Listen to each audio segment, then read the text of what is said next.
Yeah, I'm getting there. You caught me on the hop. Started on time.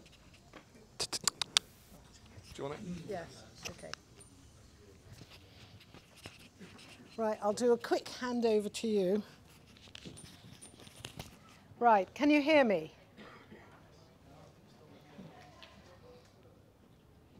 Right, try that. Can you hear me? Good.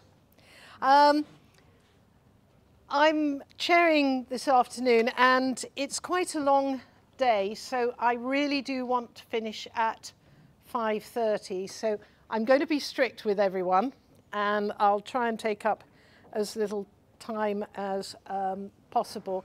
And because you have all got everyone's autobiographies in your leaflets, I won't say too much about each speaker. I hope you don't feel hard done by.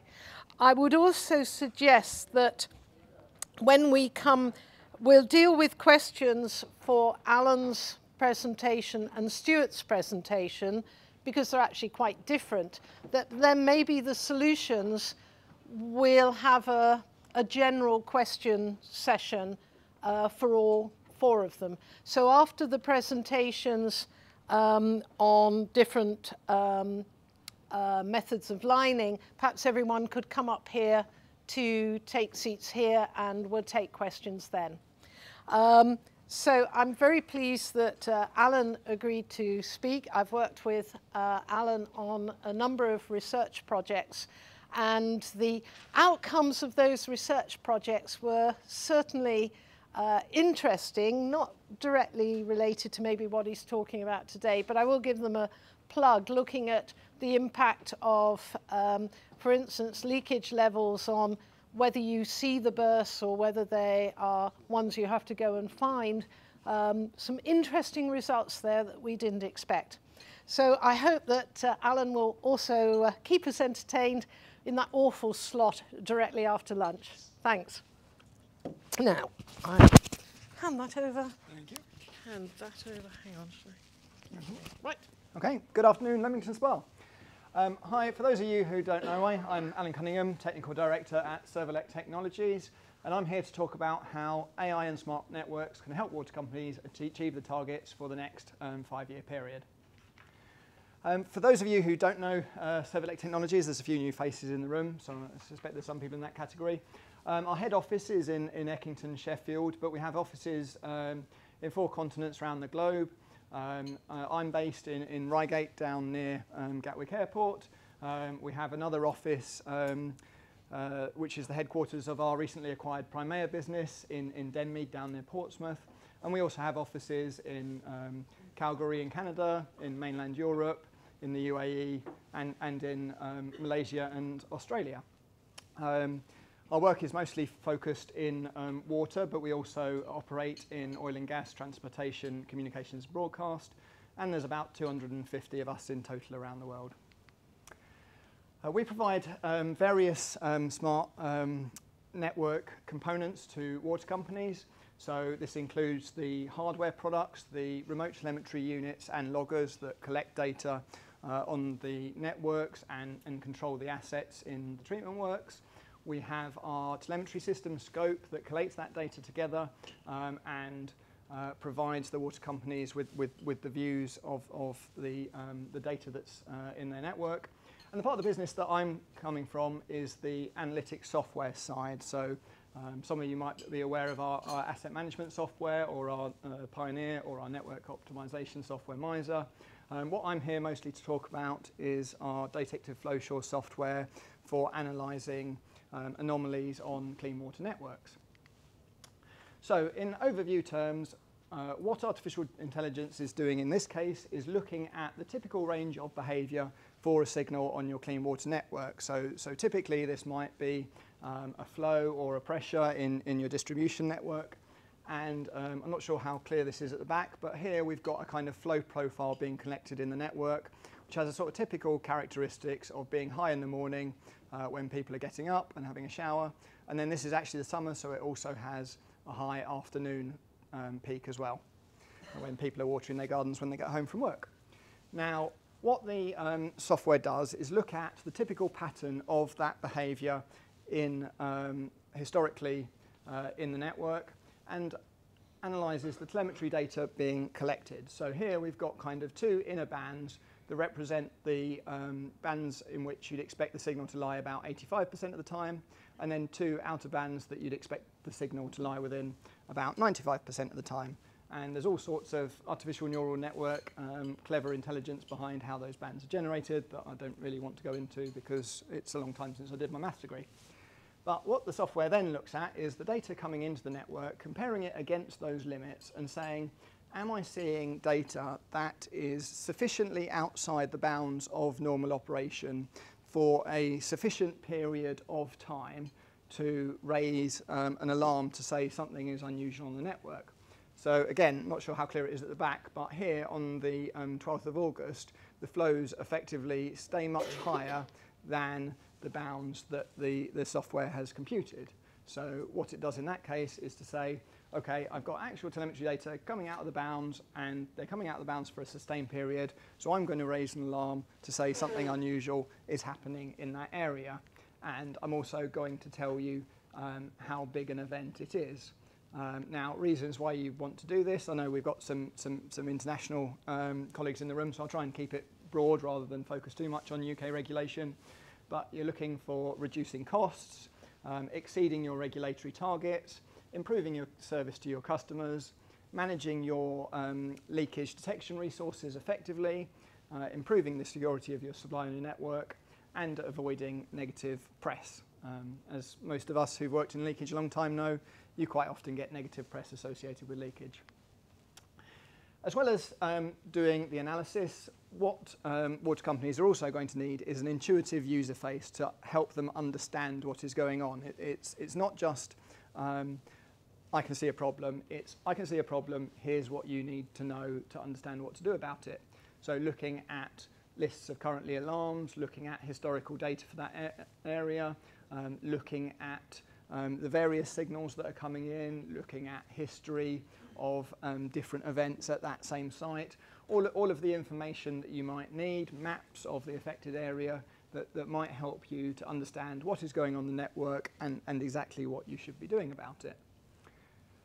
Looking at a particular case study, we worked with Portsmouth Water back in 2016-17, where they trialled us and a leading global provider, and they, for 6 months, trialled both solutions, analysing flows and pressures across their whole water network. During that trial, we picked up a number of events. So we picked up a large burst that was detected 5 days before their existing systems would have spotted it. We had a pressure alarm where a large valve upstream in the network had been fully opened, and we were able to alarm that as high pressures downstream before those high pressures led to a major event occurring. The one I always quite like is the anecdotal one where the leakage strategy manager and the technician had a gentleman's bet as to whether an alarm that we'd raised was true or not. Came in the next day, and the one who said it was true won the bet. And also, as well as sort of telling you there's a problem on the network, also looking at, once you've repaired it, has that actually fixed the problem? I know we've already sort of picked up today on it's not just about finding the leaks, it's also about fixing them. Here's an example from that particular case study. So as I say before, you've got the bounds between which you'd expect the signal to lie most of the time. You've got the data coming in. And in this particular case, the system was working normally on the 19th of January, and then there was a burst in the middle of the night, or the early hours of the 20th of January. So when that data came in, the system flagged it up as an alarm. It wasn't being monitored by the 24-hour control team, so that alarm was there in the leakage team when they got in the morning, and they hadn't quite mobilised their leakage detection resources when they got a call to say there's a burst in this area. So at that point, jumps up the priority list, they go and repair it that day, and as well as sort of seeing the alarm, the data also helped them to verify that actually that burst repair had brought the flows back down to what you'd normally expect for that area. So there wasn't another problem that was also contributing to this excess flow. The advantage of using a kind of artificial neural network type algorithm to do this kind of analysis is that it's not quite a simple pattern that you can just predict exactly, and it will always lie within these bands. So this is an example from kind of the early days when we were doing this analysis, looking at a week in summer where the afternoon flows increased during the week as people were coming home and watering their gardens. And what the system was seeing was temporarily higher flows in the afternoon, but recognising that that wasn't a problem because the flows were then dropping back down to normal later on that day. What the system then did as a result was look at that and say, well, if I saw that yesterday, I might see that again today, and that doesn't mean there's a major problem in the system. So over the week, it gradually learnt to expand the bounds in the afternoon so that when that continued to increase, the fact that there was more sustained demand in the afternoons wasn't leading to an alarm being raised. It's not just about the alarms and the user interface. There's lots of other sort of features that go behind this type of analysis that can help the water companies get the most out of it. So it might be that instead of having access to the user interface, what certain people might require is an email alert, particularly if you're looking to escalate certain problems. Some people have talked about hosting things in the cloud. Some water companies prefer hosting everything on their premises. It's about being flexible to ensure that the particular circumstances of the organisation can be met, providing the audit trails and the data validation that make sure that you have confidence in that data being collected. The data has to come from somewhere, of course. Now, most water companies will have some kind of top-end telemetry system. Their loggers in their DMAs may or may not go through that telemetry system. So what water companies need to do is to put together an integrated solution that gets the data to the system where it's being analysed. Now, as I say, that might be through a top-end telemetry system. It might be through cloud data sources the loggers report into. Effectively what you need is a system that collates that data and analyses it and provides the outputs in the form that the water company requires. So as I said, this might be alarms in their telemetry system, it might be email outputs, it might be some other form of alert that the water companies require in their business model. We've talked a bit about bringing in data from different sources. So asset management is obviously a key criteria for water companies. So we've again talked about how burst rates are affected by things like materials diameters, pressures, soil types, failure histories, and so on. So again, it's all about bringing these data sets together. So you can plot maps with both the information from your anomaly detection and also your results of your asset modelling to say these are the mains that are more likely to have burst in this area. Increasingly, water companies are using these kind of techniques. There's an ongoing trial with Yorkshire Water where they're getting emails on high priority alarms that can alert their control room to things that need emergent action.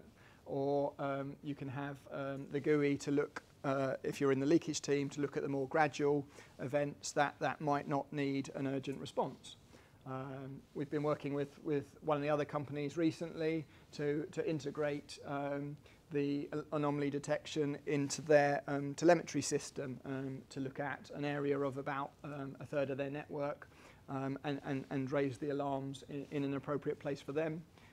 And we've just started work with a further water company to deliver additional functionality in this area, integrate with their telemetry system, and then provide an implementation across their network with 3 years license and support associated with that. Night flow trends are probably something that those of you who are on the analysis side of leakage are more familiar with. That's something else that is useful to see. So can you see a trend in time as well as a short, sharp increase in the flows that might be indicative of a growing problem in the area rather than just a sudden event? There's various other things on your network that you are starting to monitor and might want to understand whether they're behaving as expected. So are your surface reservoir levels behaving as expected? Are your flow rates in your water treatment works as expected? How do the flows compare to the pump run status? Is there a potential water quality issue in your network, such as chlorine or turbidity? So increasingly, there's more signals that need to be analysed to say, is this behaving as I'd expect or not? This is actually a wastewater example, but I think it's always worth putting in just to explain the concept of explanatory factors. The advantage of kind of nice flow profiles that are high in the morning and have a peak in the afternoon is that they're quite predictable. With some signals like pumped flows or on the wastewater side, the levels in the sewers, it's much more determined by an explanatory factor, whether that's weather related or whether that's something to do with pump operation. So this is an example from a sewer level where it's taking into account the rainfall, and what's happening is obviously when it rains, the sewer levels are increasing even when there isn't a problem there. So what the system does is take that into account when it's setting the bounds within which it would alarm to say, okay, given the amount of rainfall I'd seen, I wouldn't want to alarm in this situation because that's a normal response to this rainfall. We've talked a little bit about logger correlation. From our recently acquired Primaire business, they provide a lot of acoustic loggers and correlation equipment, and particularly starting to provide permanent installation of acoustic loggers, highlighting points of interest on the network. Now, the advantage of bringing together the kind of the anomalies in the flow and or pressure together with this acoustic logging information is that you can say, I've got an extra 1.5 litres per second in this area and I've got a noise at this point. So that is the information I need to be confident to go to an area and say, right, this is where I think there's a significant burst. It's not just that I think it's a noisy valve, or it's not that there's clearly some sort of leakage in this area, but I don't know where it is. It's all about bringing that information together so that you can go to the right place, operate efficiently, and resolve the issue. I think we've sort of talked earlier on about the kind of the principles of correlation, so I won't go into that much detail, but also just to say the kind of the street map views are useful as well as the map, so that people can see exactly where we're talking about in the real world. I know Ian's presentation earlier mentioned kind of leakage, and I'm glad he said 15% plus, because that was the number I'd put in my slide. So over the next 5 years, water companies are going to have to do more in a number of areas. Leakage is obviously the focus today, but also interruptions. We've talked again about the numbers of mains repairs and reducing, and also then avoiding the severe drought impacts that, again, we've sort of talked about, that increasingly that's going to be an issue for the supply-demand balance, and also increasingly customer service and experience is going to be important, and obviously that's incentivised in the UK through what they're calling the CMEX measure. So the idea of this kind of artificial intelligence analysis is to try and improve performance in all of these areas and help the water companies to make the step changes that they need to go beyond where they have currently and meet these challenging targets that are being set by the regulators. And into the future, things are going to be changing. It is not going to be your traditional model of assets, collate data, send it to your water company's telemetry system. All is tightly controlled within your IT network. Increasingly, there's going to be the use of cloud data platforms, bringing in data sources from elsewhere, from open data sources, collating all that data. And I'm not a big fan of buzzwords like data lake and so on, but making sure that data is available to the people who can make use of it, whilst maintaining security where it's appropriate to do so. So in the future, it's going to be more of this analysis. As I say, I don't like buzzwords like big data. It's all about taking the information that's out there and turning it into useful information for the water companies in order for them to get more efficient. As part of that is interoperability between the various systems that the water companies have. So understanding both detecting the anomalies, operating the network optimally, planning your asset investment, providing that data, whether it's through a sort of traditional telemetry system or some other kind of cloud platform, making sure that all of these systems talk to each other in the right way so that the information that the water companies get is useful to them and the whole is more than the sum of the parts. So kind of to summarise really, what water companies need in this area is kind of ideally self-learning to minimise the manual intervention, but certainly automated detection of anomalies in the network, address their commitments to the regulators and to their customers and to the environment, integrate seamlessly between the various systems that they use to ensure that these systems operate as intended, continually meeting the future challenges and making the most of the data that becomes available, having that system well supported and making sure that it's operable when you need it, and working with the supply chain that have the record in this area and can provide the solutions that they need. Thank you very much for listening. I think that's pretty much bang on 20 questions, 20 minutes. Any questions? Thank you very much.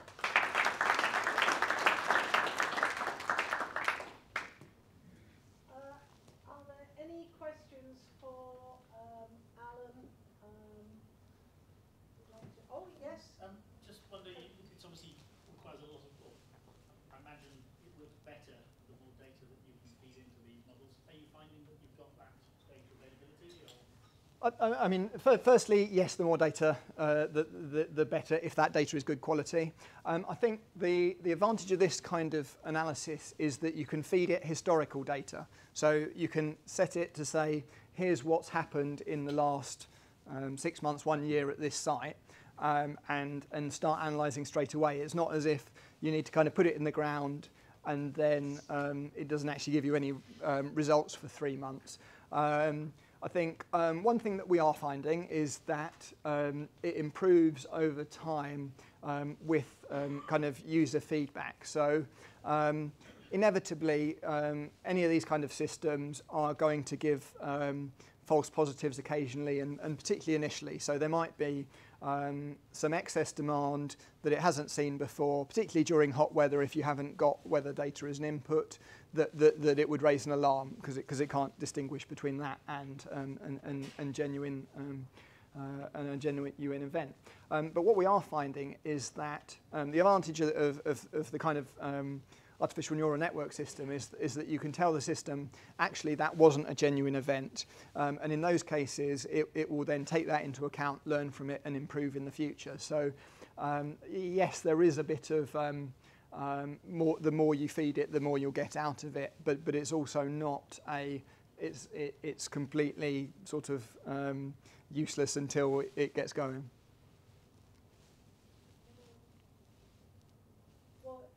Can I ask a question? It sort of links into what you just said, which you partially answered the question, but I'm not sure you completely answered it, which was, you obviously list all the times that AI was right. How does the number of times it's right compare with the number of times it's wrong? Good question. And actually, one of the things is that I'm going to do the cop-out of it depends. But one thing that we found is that when we first started doing this, we had the settings such that it was wrong very few times. But what that meant is that for some of the more marginal cases, it didn't flag them up. And there is always this balance between being sensitive to the kind of the marginal events versus false alarms. Now, we've arrived at a position through discussions of water companies in terms of where we set that sensitivity. But what we're interestingly finding is that it actually, where the water companies want that sort of balance set is very dependent on how much they're using it. So whereas your kind of sort of leakage analysis team might be quite happy to have a few false alarms coming through because they want to know about the issues, your control room sort of 24-hour personnel only really want to know about the big ones that genuinely they need to do something about now. So I think, as I say, it does depend, and that is a genuine answer. And I think if I remember correctly, one of the initial pieces of feedback we got was that that there were very few, if any, false alarms coming through. But actually what we did in response to that was make it more sensitive, and hence more false alarms came through. Thank you very much. Any other questions?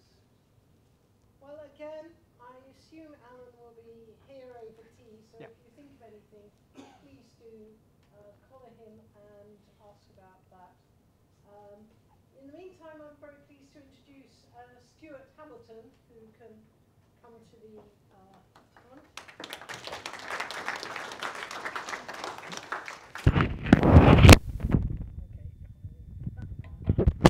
I'll whilst you're getting set up.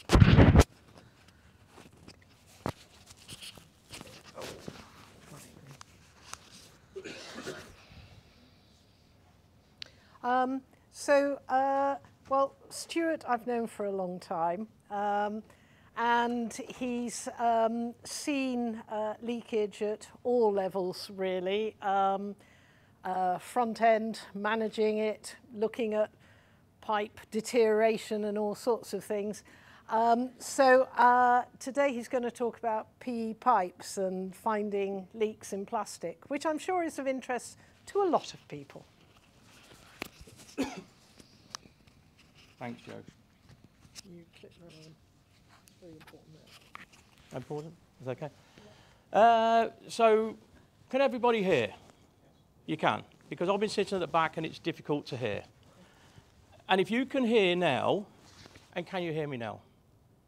Can you still hear at the back? Precisely. That is all about plastic leakage. That's all you need to know. That is it. Thank you very much. No. But in reality, that's it. And I'm not going to tell you how to find a leak. I'm going to tell you why you don't find leaks. And there's a difference. Because if you think you can find leaks on plastic pipes, non-metallic pipes, you've got another thing coming. And this is the problem with your UK. And this is the problem why, in 1999, I've not worked in the UK ever since. Because I could not cope with the backwardness or the negativeness of the way we did leakage. And I owned a company, and I had 250 engineers out there working. But we weren't doing it properly. We did it because Mr. Offwatt and all the rest of it told us we got to do it. And that's being blunt. And that's his reality. So it's all background. Background is all to do with our ears, what we can hear. Can we hear the leak, or can the leak get to us? This is the difference. And when we look at hearing, and we look at engineers, what happens is when you get to the age of 8, don't worry about reading it, I'll talk you through it.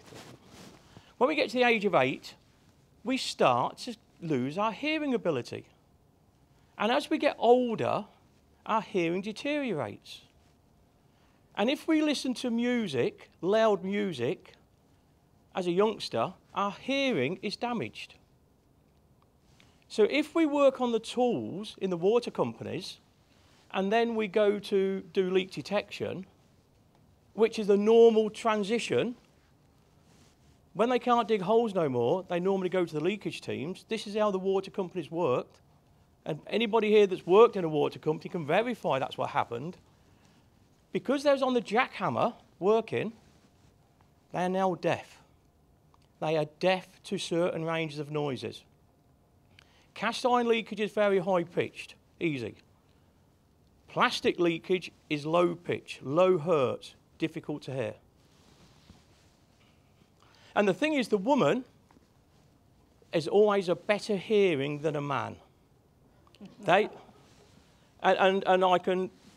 all you men will understand this, because when you sit there and you say something under your breath, and she said, I heard that, it's because she can.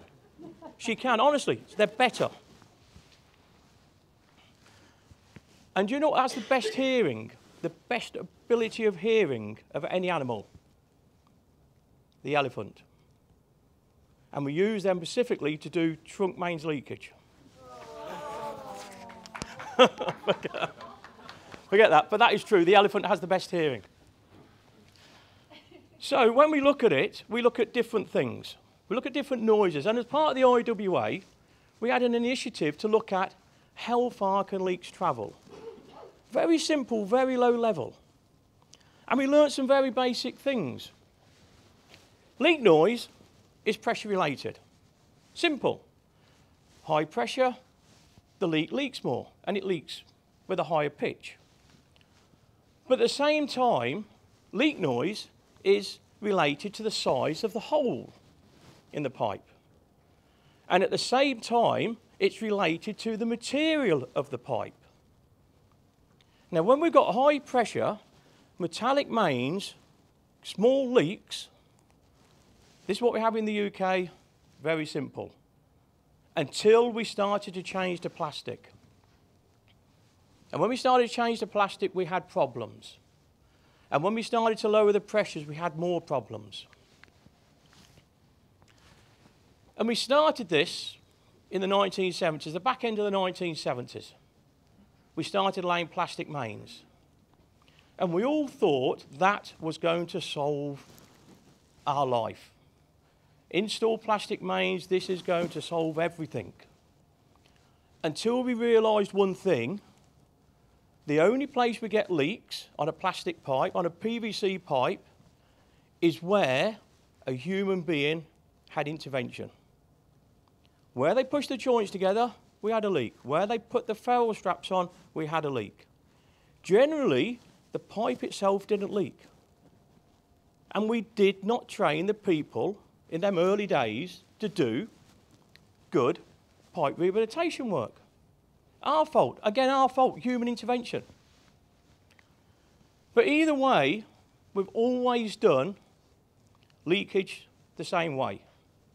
We always do listening on mains connections only, listening on service connections only, or listening on a combination of both. And we'll continue to do that because it's really the only way we can do survey leak detection.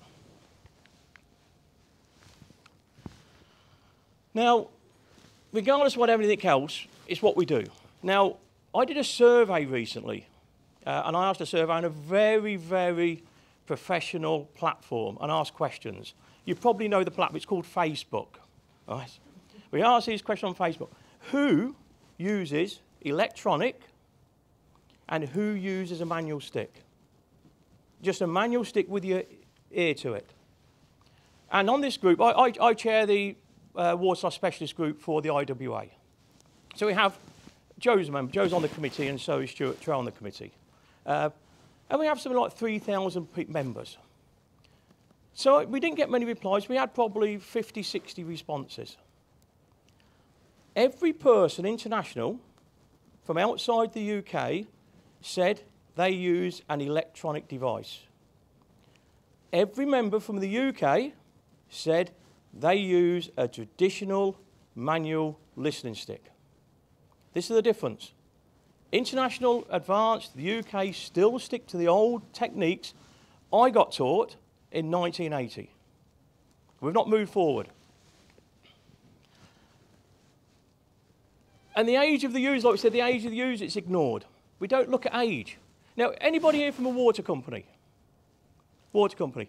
Have you ever did a hearing test for leakage engineer? No? No. So you just employ somebody that comes through the street, just comes through the door, you employ him. Yeah? A true story. I ran Northern Ireland for 2 years. I was running Belfast, and I employed a guy. Took him on, interviewed him, employed him. We phoned him up to tell him he had the job. He couldn't hear me. He said, I can't hear. And his mother come to the phone. I said, we phoned up to say he's got the job. He said, oh, that's great. I said, he didn't hear me. He said, no, he's deaf. He lip reads. True story.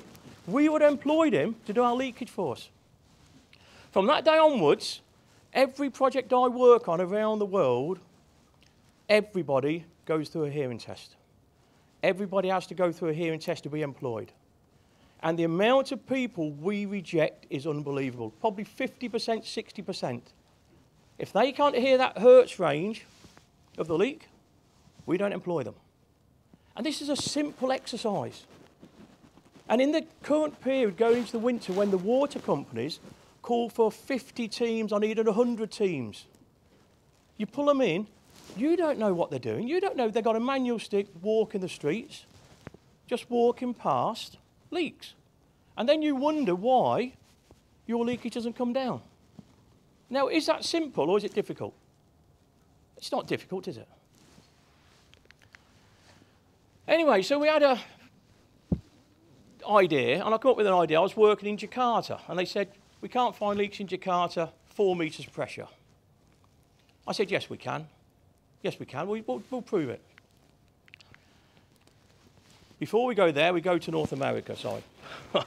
This is the exercise we did. Currently going on, North America. We wanted to prove the process. Can we find leaks or can we not find leaks? So, we had to find a method of doing it. This is not simulating a leak. A leak doesn't sound the same as a discharge from a pipe. Let's be honest, it's not the same noise. But the best I could get was discharging water from an orifice through a meter so I could measure the volume discharge. Simple test. Every manufacturer in the world came for interview.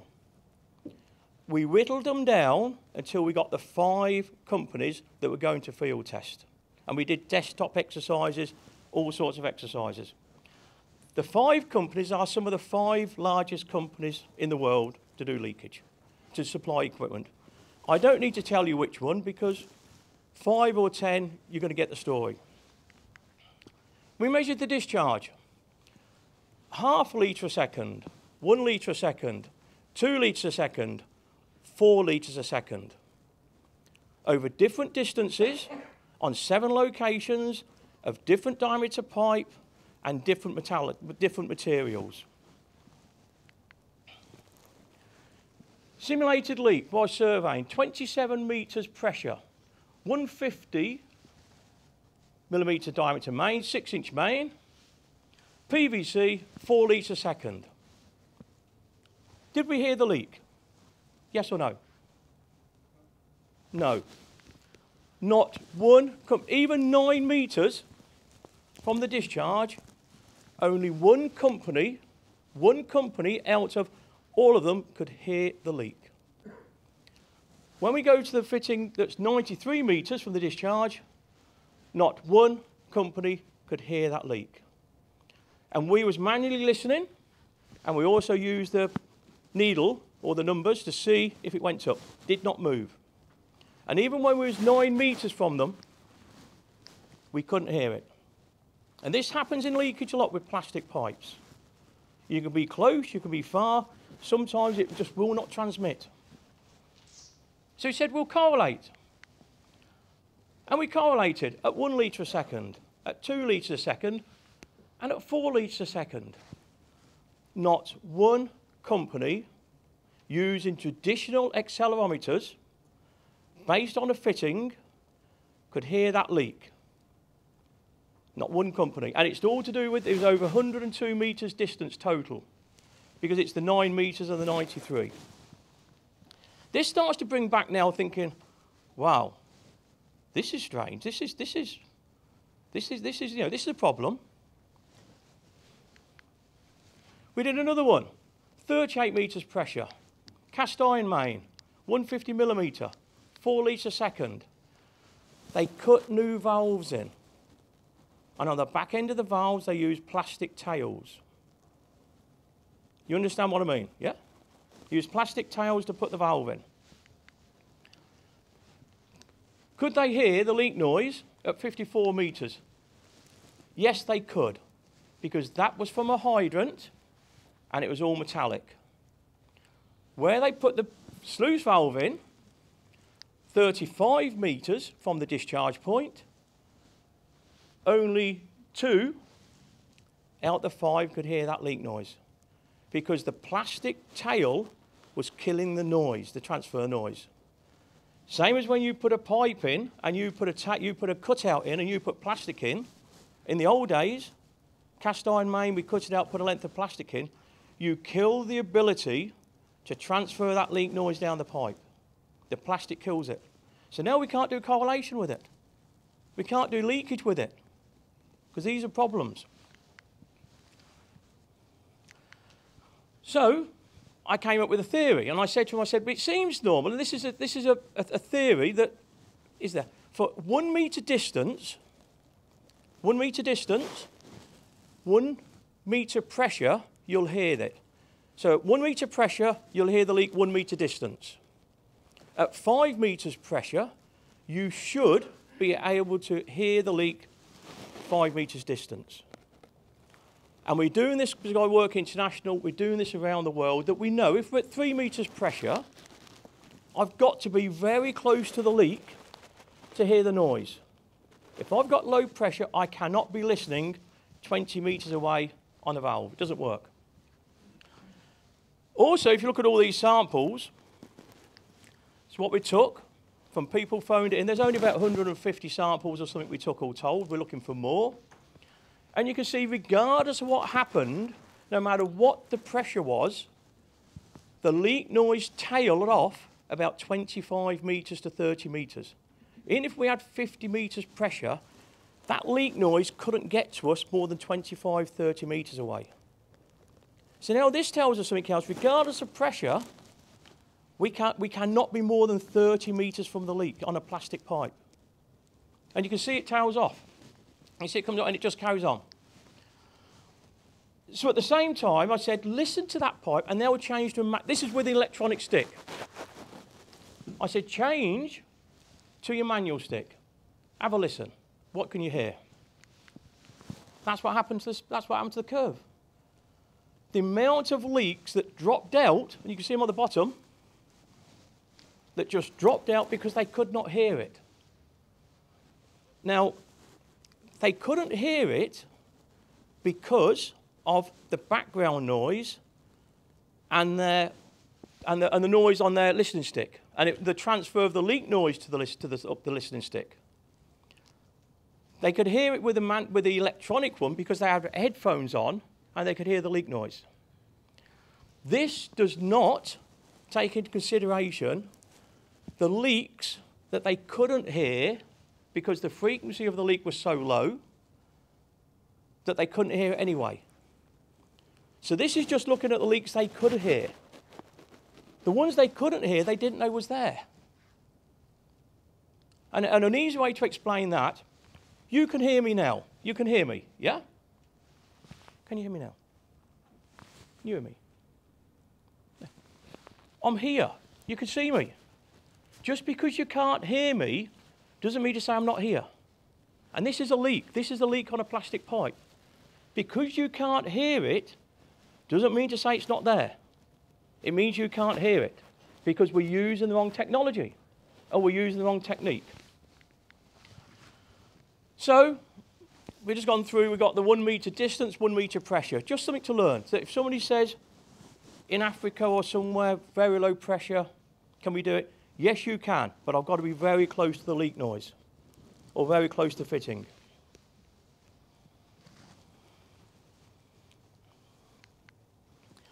This is us working in Jakarta, putting this theory in practice, because I said if the distance between the fittings is greater than the pressure, you cannot go fitting to fitting.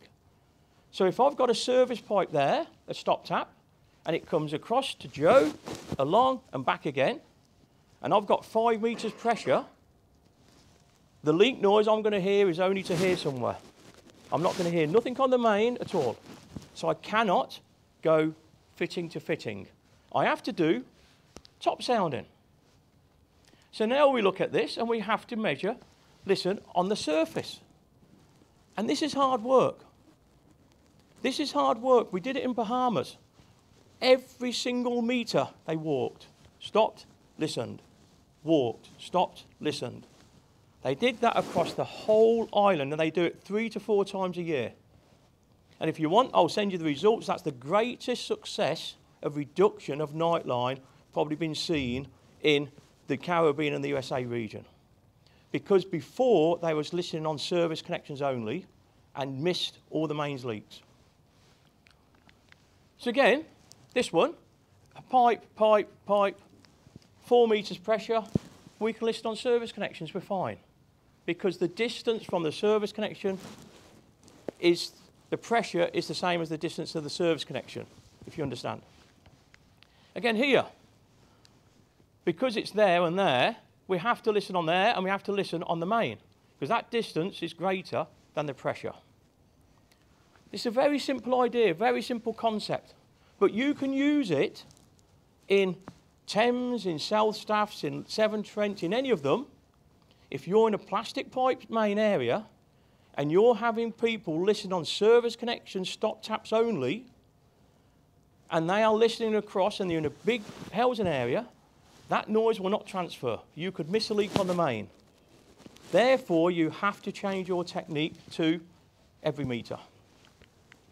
Again, you can see where we're getting there. So generally, if you look at UK leakage companies, they all use manual listening sticks. It's traditional, it's there. They may have access to an electronic stick, but the access will be there not for day-to-day use. This is a problem in the UK. So, in reality, we've got to go back to the drawing board. We need to go back to see how we're going to start the problem. And what problems do we have? Internal technology. It's not affected by the pipe, it's not affected by the material, it's not affected by the pressure so much. It's affected by the cost. Very expensive to insert, very expensive to put the launch tube in, and very expensive to use. Now I say that, WRC say that, we all know that. This is truth, this is what it is. Gas is good if you can control it and know where it's going and you can insert it okay. So gas is okay, it's not reliant on material, it's not reliant on pressure, because it's the gas escaping. It's good. Ground mic every 1 metre. Great, it's slow, but the backfill of the ground affects the leak transfer to the surface. So now you've got to look at your backfill. Now again, when we look at this, Bahamas, Nassau Island, we couldn't do leakage detection when we had high water tides, because the ground table come up, it covered the water pipe, and the noise transfer through the ground, through the material in the ground, could not come to the surface. Now, if you are in a high water table area, it is affected by ground pinpointing above ground. So now you have to understand that as well. Background and noise, it affects everything. So background noise is a problem. We've got conclusions. My idea, my thing, get everybody to use an electronic stick. If you go away with anything, get everybody to use the electronic stick, because it's that much better than the noises. It's the background noise. They can hear it because they've got the headphones on. So you want to do that, right? You want to work when the pressure's at its highest and the background noise at its lowest. So if you're in a town centre, you do it at night when it's highest and there's no traffic about. Do not work or employ deaf people. Right? Reality, it comes there, don't do it. I'm not saying go away and fire all your staff, for God's sake, because I'll have unions involved. This is televised or whatever. I'm not going to court for nobody. I put a disclaimer out now. I did not say fire your staff, all right? But in reality, look, are they old? Where they come from? Just check them. And you'd be surprised. Adopt the strategy that works, but do not adopt the strategy for the whole region based upon an office desktop study in HQ. Don't sit there and say, I've come up with this theory, bang, I'm going to do that, and then put it across the area, because that doesn't work. You need to look at every single situation, and even within the DMA, it changes. We say work when it's highest, do a hearing test, and it's the water company, as the water company, should drive these ideas. You should drive these back into your consultants, your contractors. Drive these back to your contractors and say to your contractors, I want 50 staff, I want electronic listening sticks with them all, and I want them to ensure they are not deaf. And try it and see what it works, see if it works. They will come back, talk about rates. They want an increase because they're putting extra equipment in the vehicle. But in reality, you are in control. You're the water companies, you are in control. So we look at this, just some surveys, 2000, 18, 20 years ago. AWWA said, on non-metallic pipes, and they was within 16 feet. 16 feet to the young ones is, how old, Joe? How old? 5 metres. See, I'm too young to understand as well. Going to the older lady. The deaf old lady.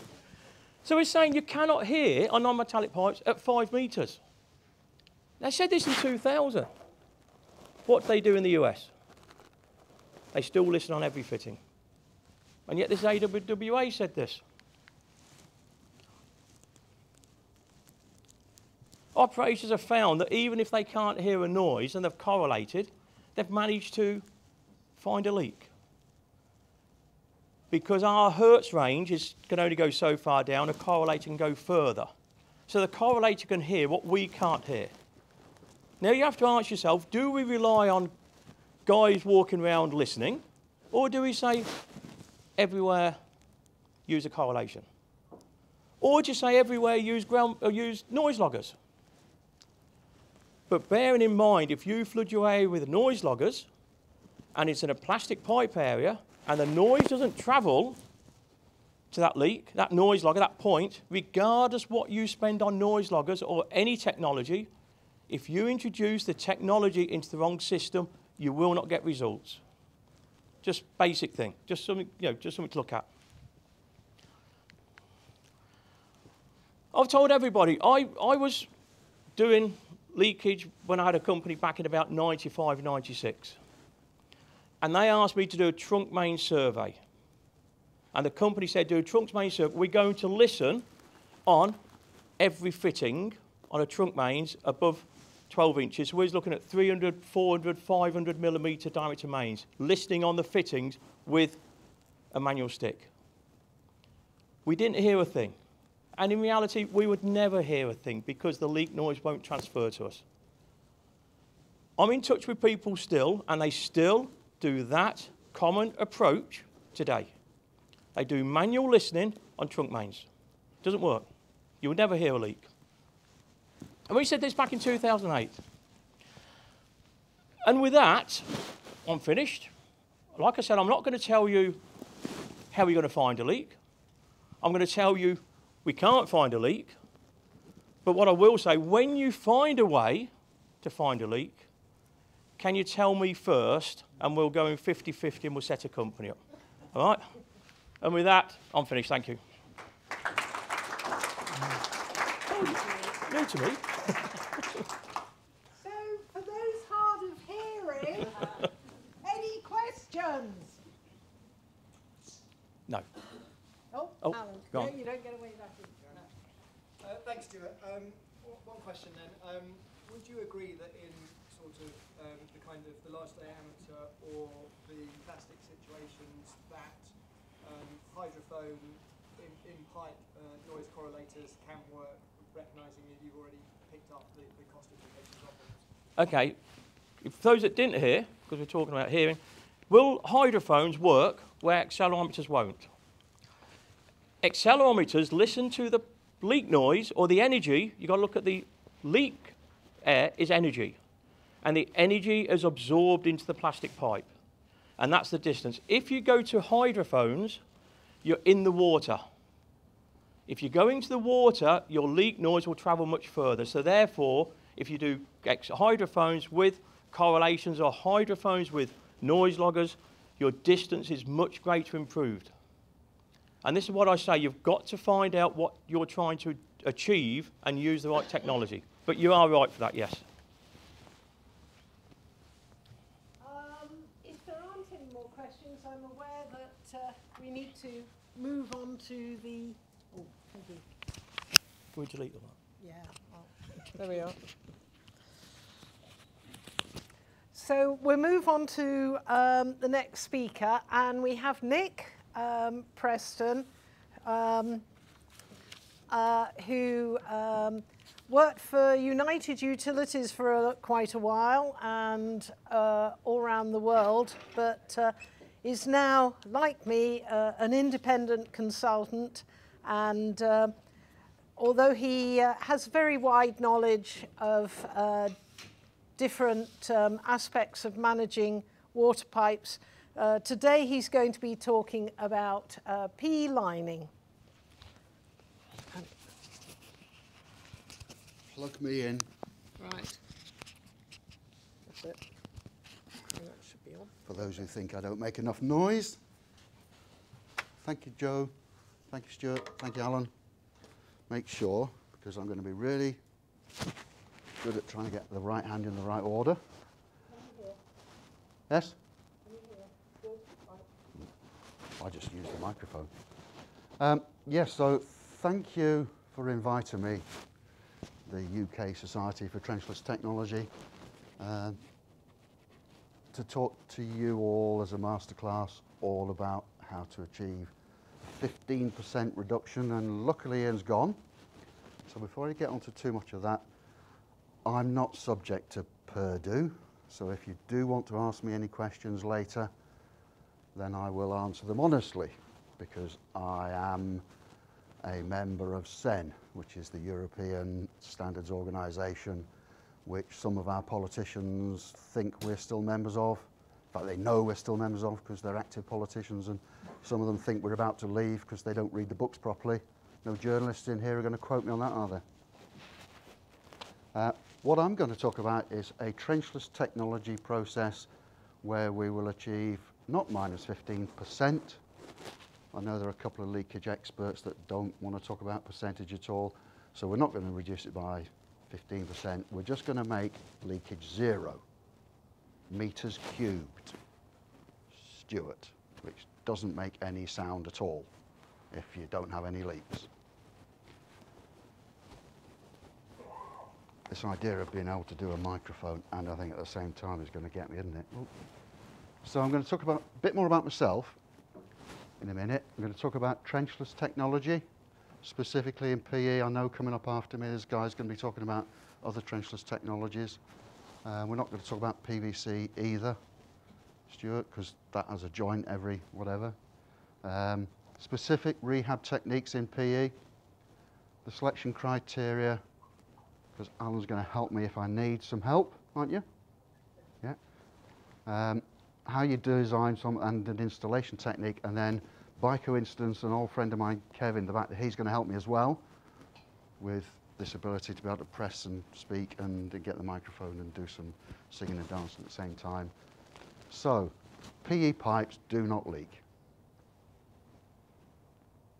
Honest, you know, I can all go home now. It might be that the joints do.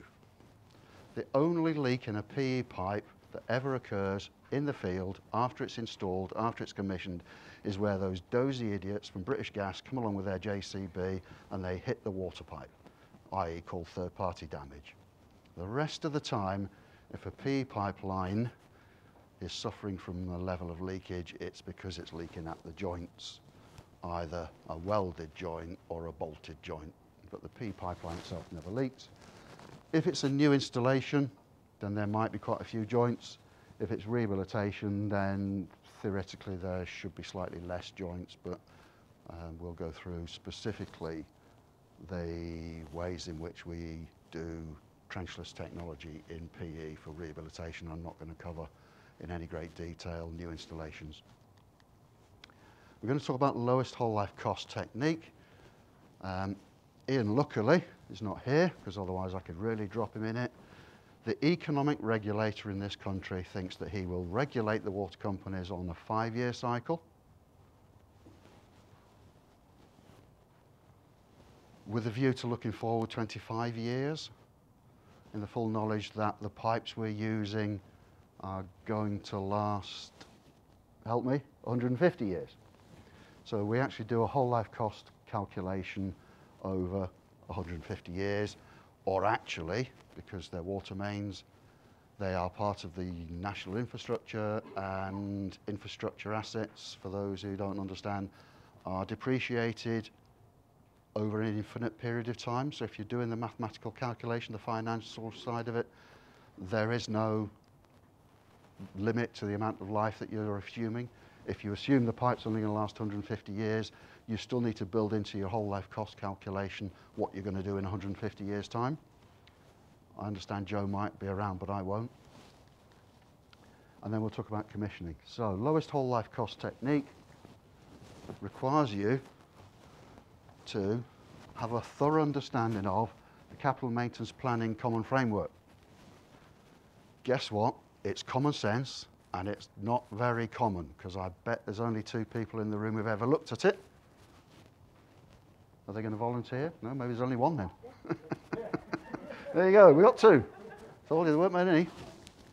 So, yeah, well, Joe's done it. So on page whatever, I'll not keep you too long, there's that picture, which does some historic analysis, it does a forward-looking analysis, and then some conclusions, and to skip really through it very fast. Like, if you are trying to sell this principle of anything that technology you've got, have a basic understanding that the water company people will really, really want you to look at a lowest whole life cost.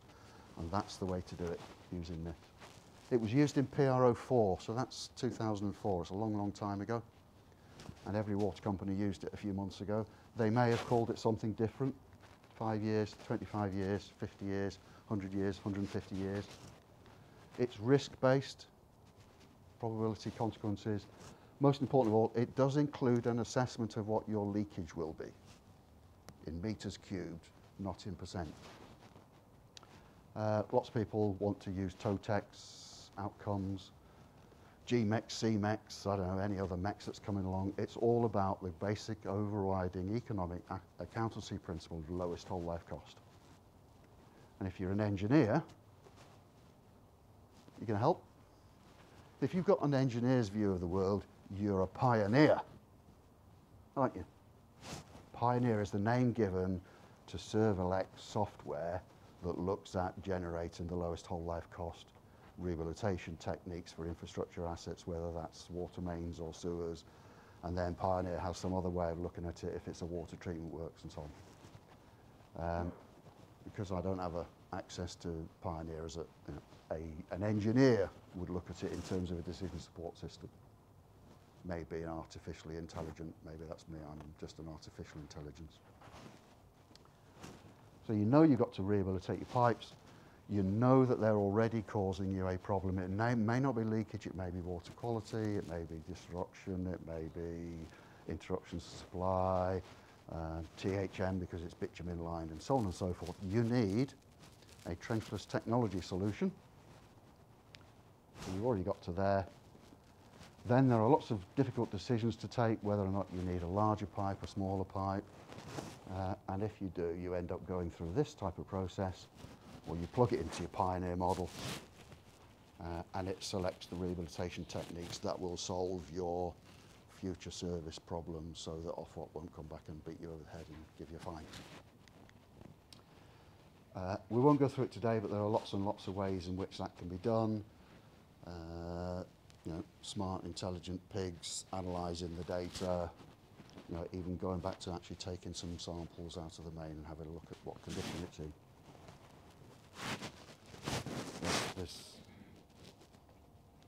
Oop. Is that you, Alan? Anthony? No?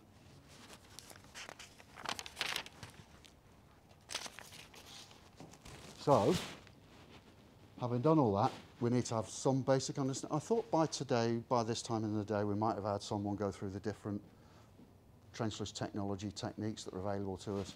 Most of us should know what they are, but if you don't, then just have a quick spin through them.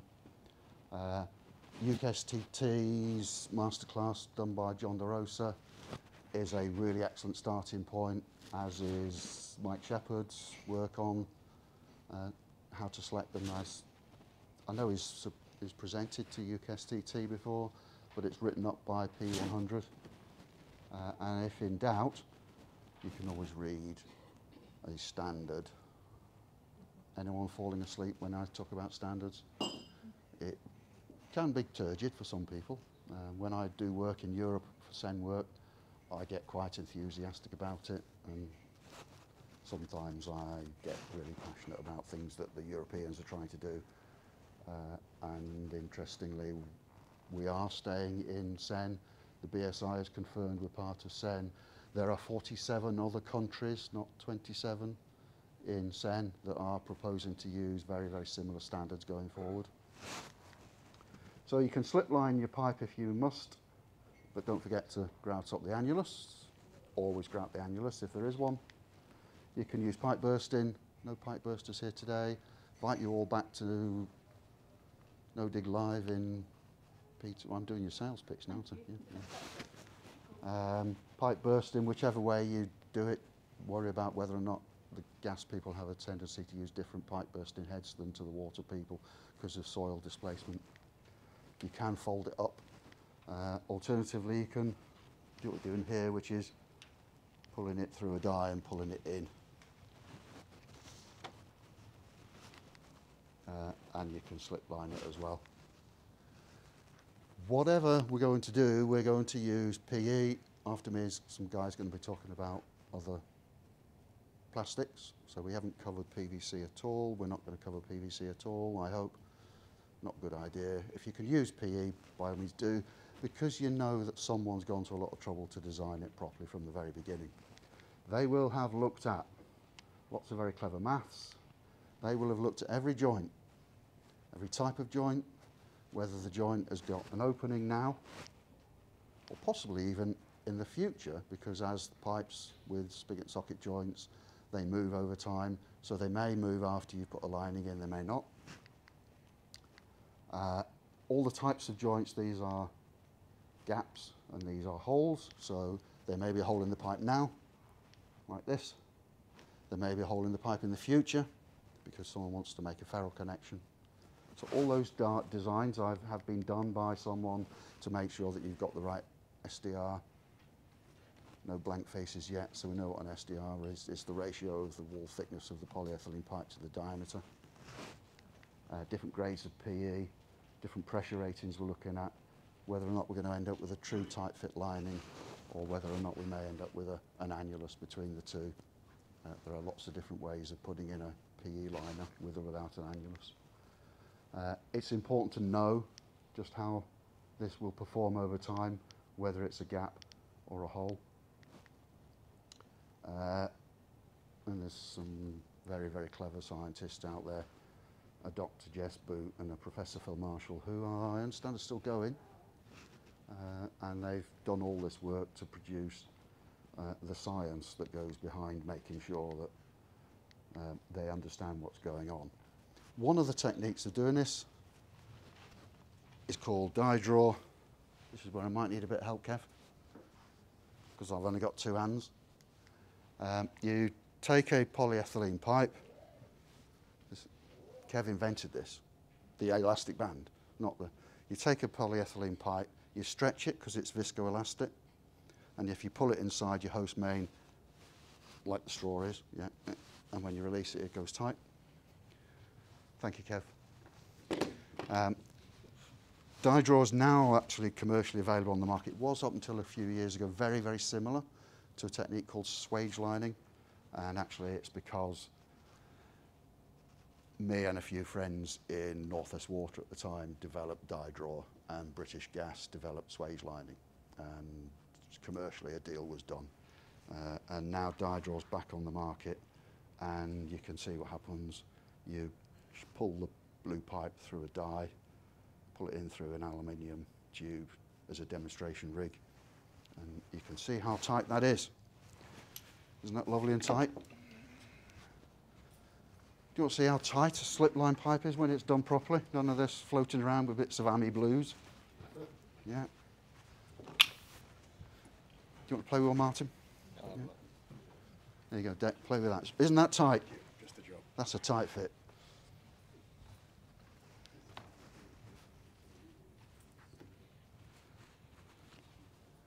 So the overall process is relatively straightforward for you to all understand when you've played with that.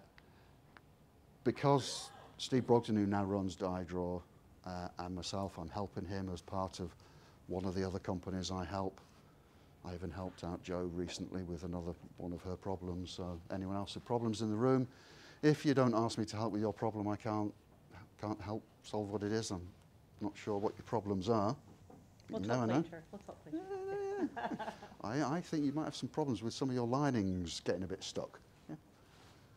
Yeah. So Steve and I, what we now do is we'll produce a number of reports for you as either a contractor or an asset owner. So that's Steve and me.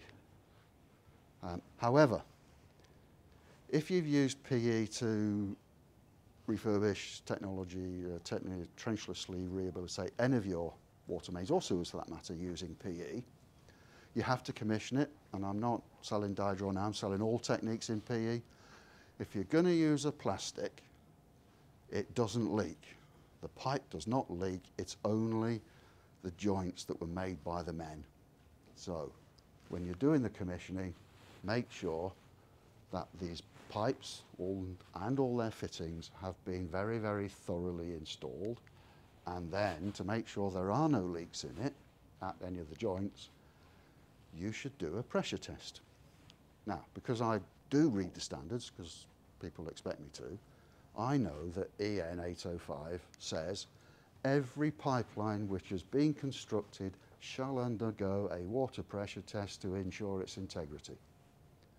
I'm not going to embarrass the water companies present by asking if they insist that every water pipe that they install in today is undergoing a pressure test, because Jo and I know from experience most of them are. Some water companies are trying to pressure test all of their pipes.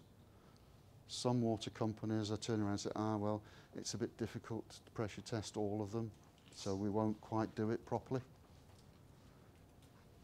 Plastic pipes do not leak if they're installed properly and commissioned properly, and the only way you'll find out if they're leaking today is to pressure test them. And if you test them to 1.5 times their operating pressure and there's a problem with them, they will fail the test. Whether or not it's a test that looks like that, because yep, that's a brand new pipe, during its pressure test it failed. You don't need any clever hearing to find that one. You just need good eyesight.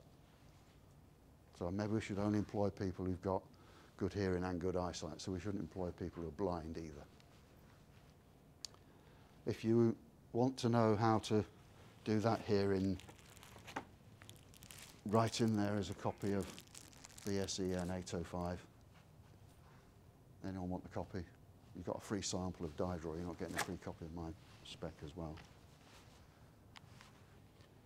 However, it's not easy. As we know, water companies do struggle to pressure test their pipes to 1.5 times operating pressure. Every single service connection, every single ferrule connection, every single meter connection, every single stop tap. A lot of them are only witnessed at 1 times operating pressure. But there is, in this country, luckily, a guide to pressure testing, and that's even longer, believe it or not, than the whole of the EN for water supply. But if you're into if you're into doing trenchless technology using PE or anything else, all pipes shall be pressure tested. Then it's well worth getting hold of a copy of the IGN. It is free from Water Use Case webpage. There are companies out there. Is that a 5-minute warning? No, it's a no-minute warning. Oh, right. Oh. There are companies out there, Excel and Antire, that will come and do all these pressure testing for you. They're not expensive. Just use them. They tell me that sometimes they go to sites now and 60% of the time they turn up, there's a leak on a fitting. So that's hydrants not bolted down properly, ferrules not connected up properly. They're mostly mechanical joints rather than PE fusion welding. So if you want any help to do this commissioning, there are systems out there. Control Point, PSS Live, BDI, so the BDI is the butt welding unzipping technology where all the information's held on a cloud. McElroy do the same, and when it comes to doing the swabbing, the disinfection, as well as holding the pressure testing results, then there are bits of kit available that you can get. And if you want any help with any of that, please, please, please don't hesitate to ask me, and I will help you in the right direction. Trenchless technology is there, there are solutions there, and if we applied them properly and we commissioned them properly afterwards, they would all have 0 leaks. And I happen to know that in Severn Trent, United Utilities and Northumbrian Water, i.e. the bit further north, they have a number of DMAs now, today, with 0 leaks. New networks that were being installed in the last few years, they've got DMA meters, they've got customer meter data, they have got no leaks, and they monitor them on the basis that they are their golden DMAs. I'm not sure what Severn Trent call theirs, but they're on the basis that they do have in existence now DMAs with no leaks. Tried, tested, proved, where the meters were calibrated. 0. Thank you for all those lovely people who provided the photographs. Thank you, UKSTT, for inviting me. Thank you, Joe, for not kicking me off the stage too early.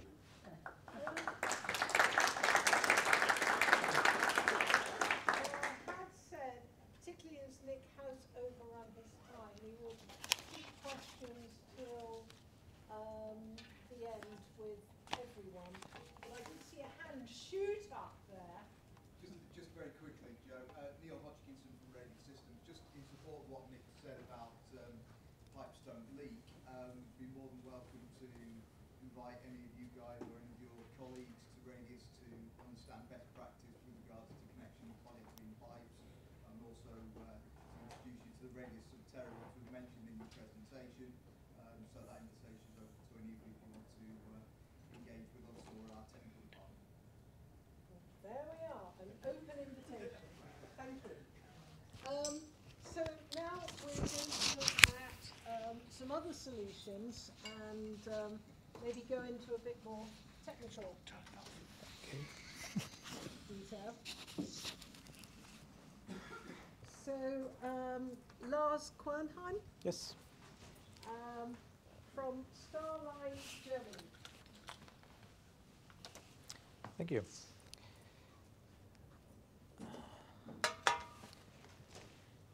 Is it on?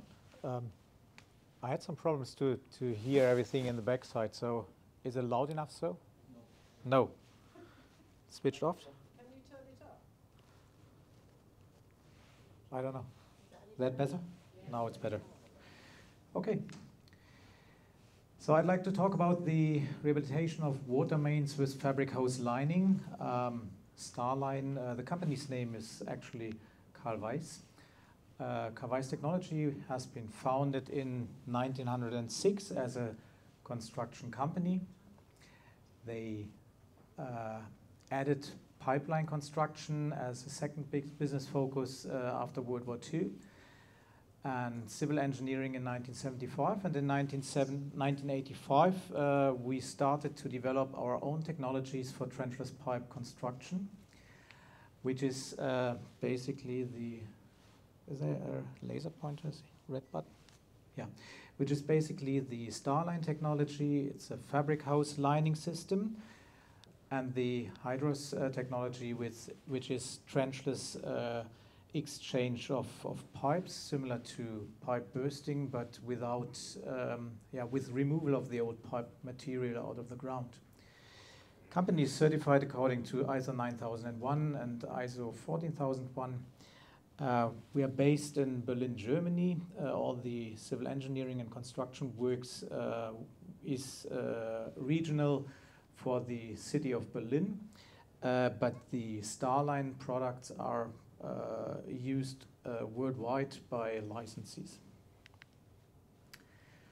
As an overview, I would like to talk a little bit about the fabric hose lining general overview, requirements, materials and system components, advantages of fabric hose lining, process steps and installation, and if we have some time left, maybe we'll show some worksite pictures. So, as a general overview, fabric hose lining, it is a Class C rehabilitation method according to ISO 11295. Class C means it needs some kind of support of the host pipe. It was originally developed in Japan in the 80s by Ashimori Industries for the renovation of gas distributed networks, and was later adapted to fulfill demands of water main rehabilitation. The main intention was, and still is, safety against catastrophic failures of gas pipes after earthquakes and extension of the service life of pipe networks that suffer from inside corrosion, and also to stop leakages at pipe joints or pinholes. And this as a long-term solution. And it is done with a seamless woven jacket made from polyester yarn with an elastomer polyurethane or polyethylene skin, depending on the product. And a solvent-free adhesive system is used to glue the liner permanently against the host pipe. What kind of requirements do we have when we do water main relining in general? We've heard quite a lot about this today already, but one of the key points is qualification of all involved persons and companies. Without a good qualification of the people that are involved, many problems can occur, specifically in water mains, where we need to be aware of a number of issues. So when you do lining in water mains normally are in the ground, so you have to choose location of your pits carefully. This influences quite a lot of the work that you have to do, and also about the costs. You have to do a safe shutdown of the pipe, and very often a temporary supply of water should be considered so that all the people that depend on your water have still access to it. You have to do pipe inspection before you do any kind of lining works. And you have to follow design considerations, clarification of all boundary conditions. That means you should also be aware of what kind of reconnection system of the relined pipe into the pipe network do you use, the load capacity for the host pipe, and also the future pipe use should be considered. The selection of the liner class, rehabilitation method is important, and basically you have to choose between an independent liner or an interactive liner. The Starline or the fabric hose lining system is an interactive liner, which also, as I said before, needs the host pipe and is not a self-standing product. How does it look like when we have installed the liner? We have the host pipe. Inside we have an impermeable elastomeric skin or a membrane which stops all leakages.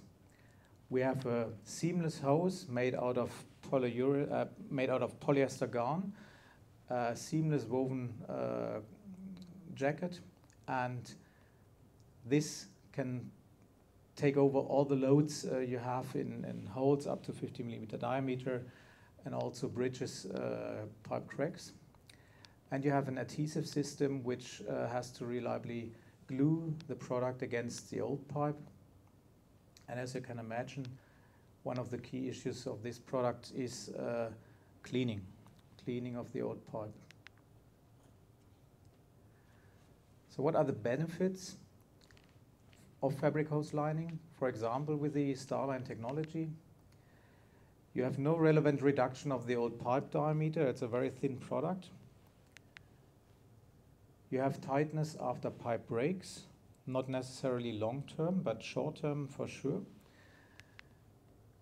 You can bridge corrosion damages long-term up to 50 millimeters in diameter. You prevent inside pipe corrosion long-term and reliably.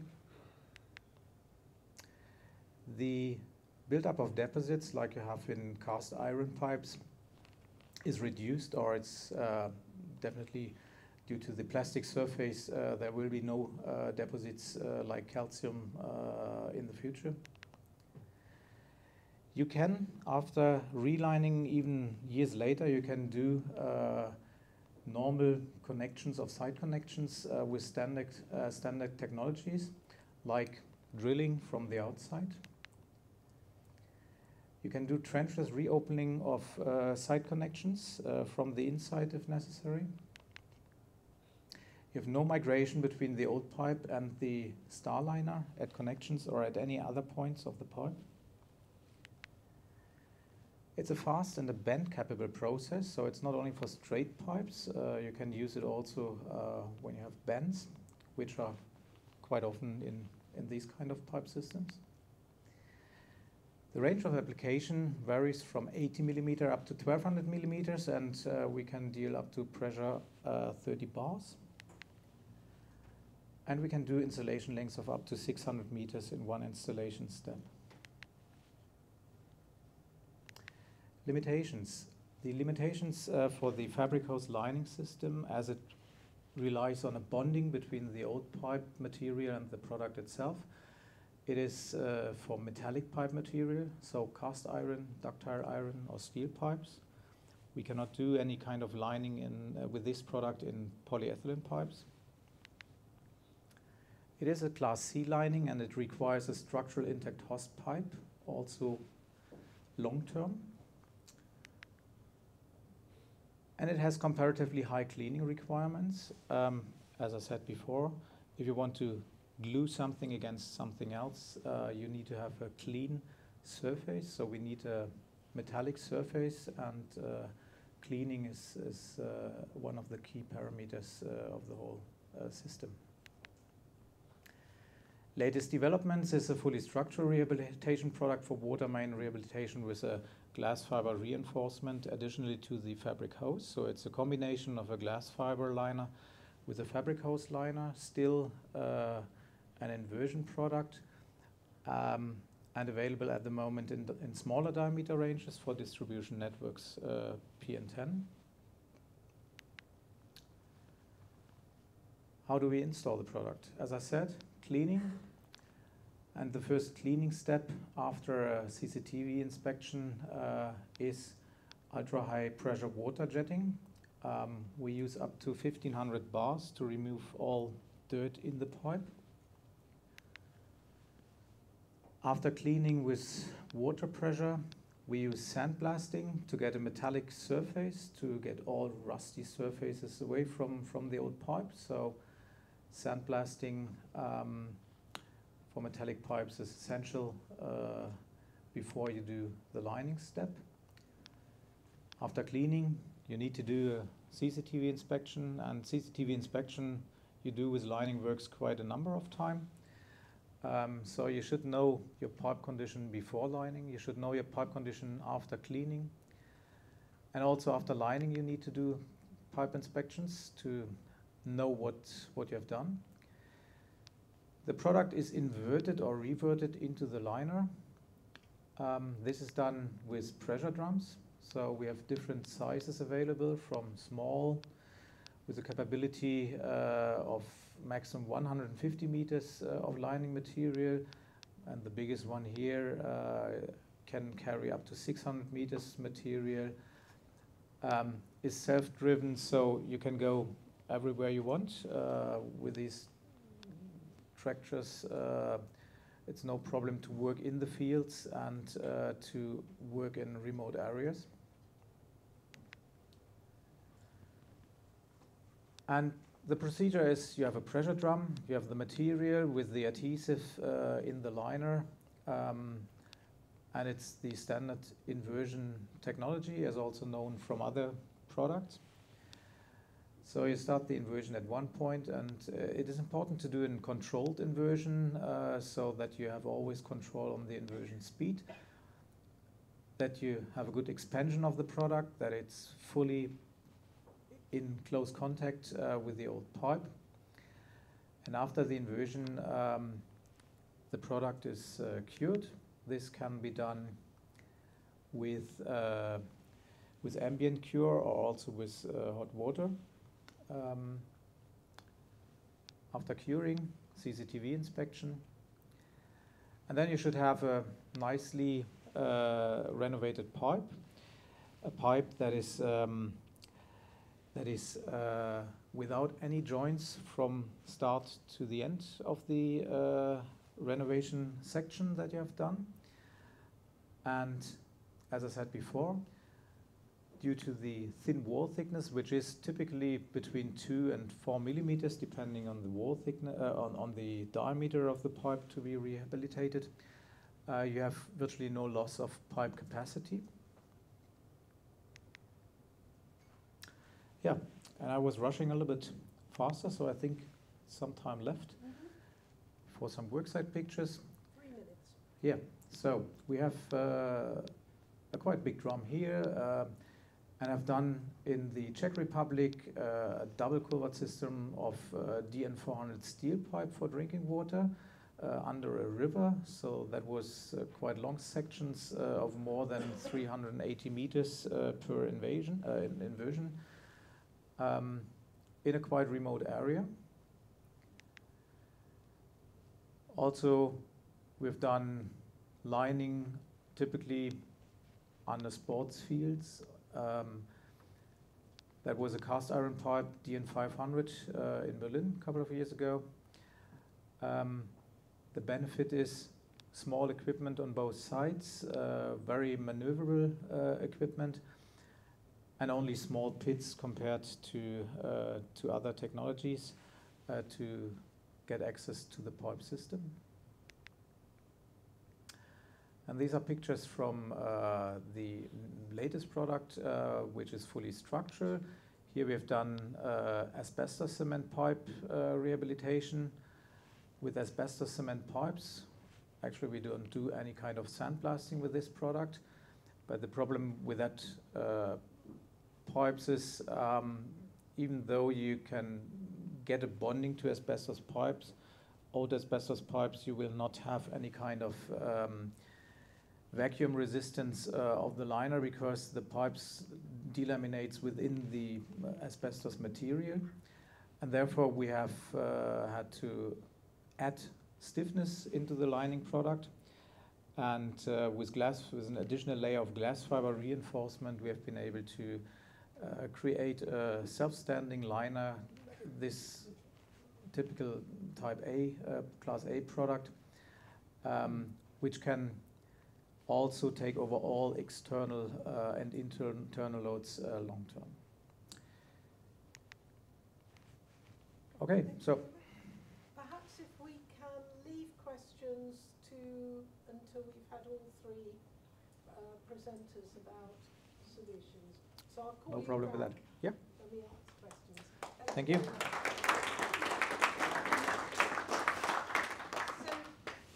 And again, I hope I'm pronouncing this correctly. Nino Barbosa? Right. Okay. Who's Ich weiß nicht, was das Reline, or talking about Soll ich die mal Reline übernehmen? Tech.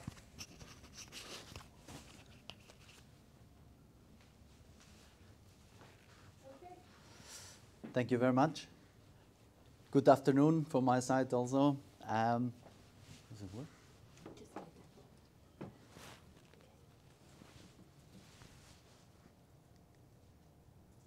Yep. Thanks.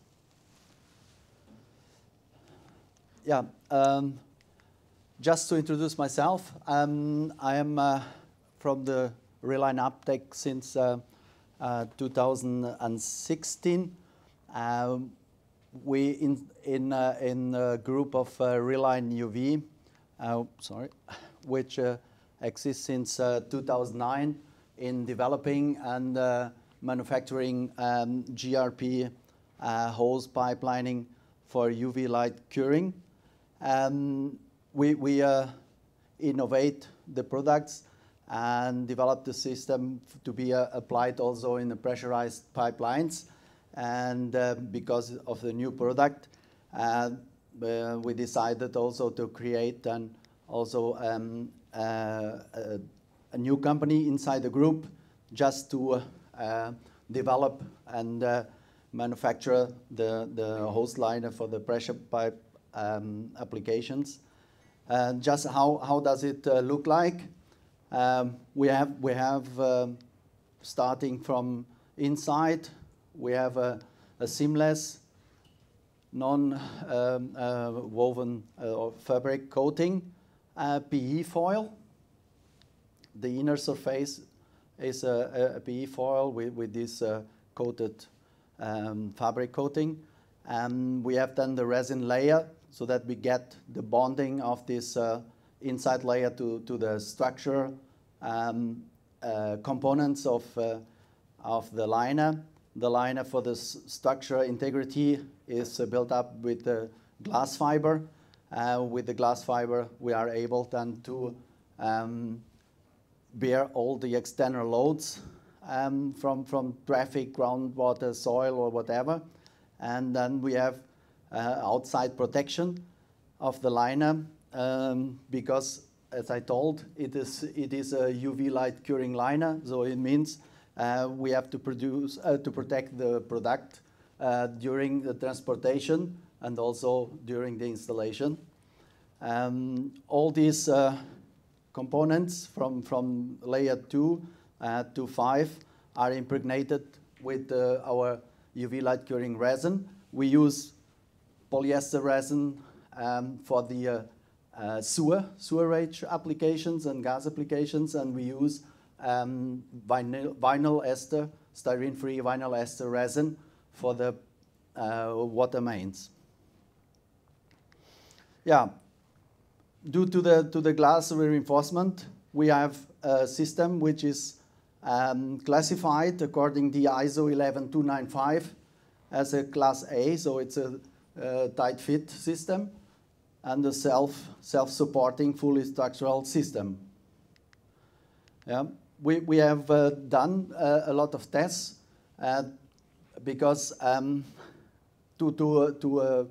get all the product certified, it was not possible at that time because it was realized in 2013, 2014 when we start with the development. There are no guidelines or standards with the requirements or approvals the product. So we had to do a lot of testings, and we participate. One of the test procedure that we went alone was with WRC. There was a testing program for the gas application, gas mains, and we participated in this program and have done a lot of tests until we got the approval also in 2016 for the gas application up to 2 bar inner pressure. But for the sewer application, there is no standard yet for approval or any kind of certification. In 2016, the Hamburg Water Company, they established with an independent laboratory this Siebert Kniepschild and testing program. They developed a testing device that is simulating the dynamic load changing in the sewer mains.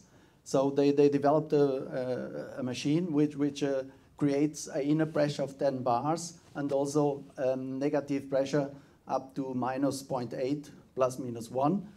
And to have this testing on analyzing up to a long-term certification period, this test is made during 10 million cycles of load changing. Yeah.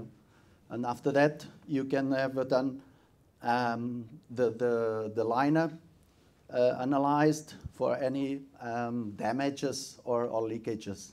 And if it's not the case, you pass this test and you get the certification that we got September 2017. Yeah, gas I already mentioned, so I can just mention that It's up to 2 bar. We installed a gas liner in 2014 as a long-term survey project by WRC. It's running since September 2014. Hopefully we will get any results from this test someday. For the potable water, we got a lot, of course, approvals. Lars already mentioned that for application in water mains, you need mostly according requirements to hygienical and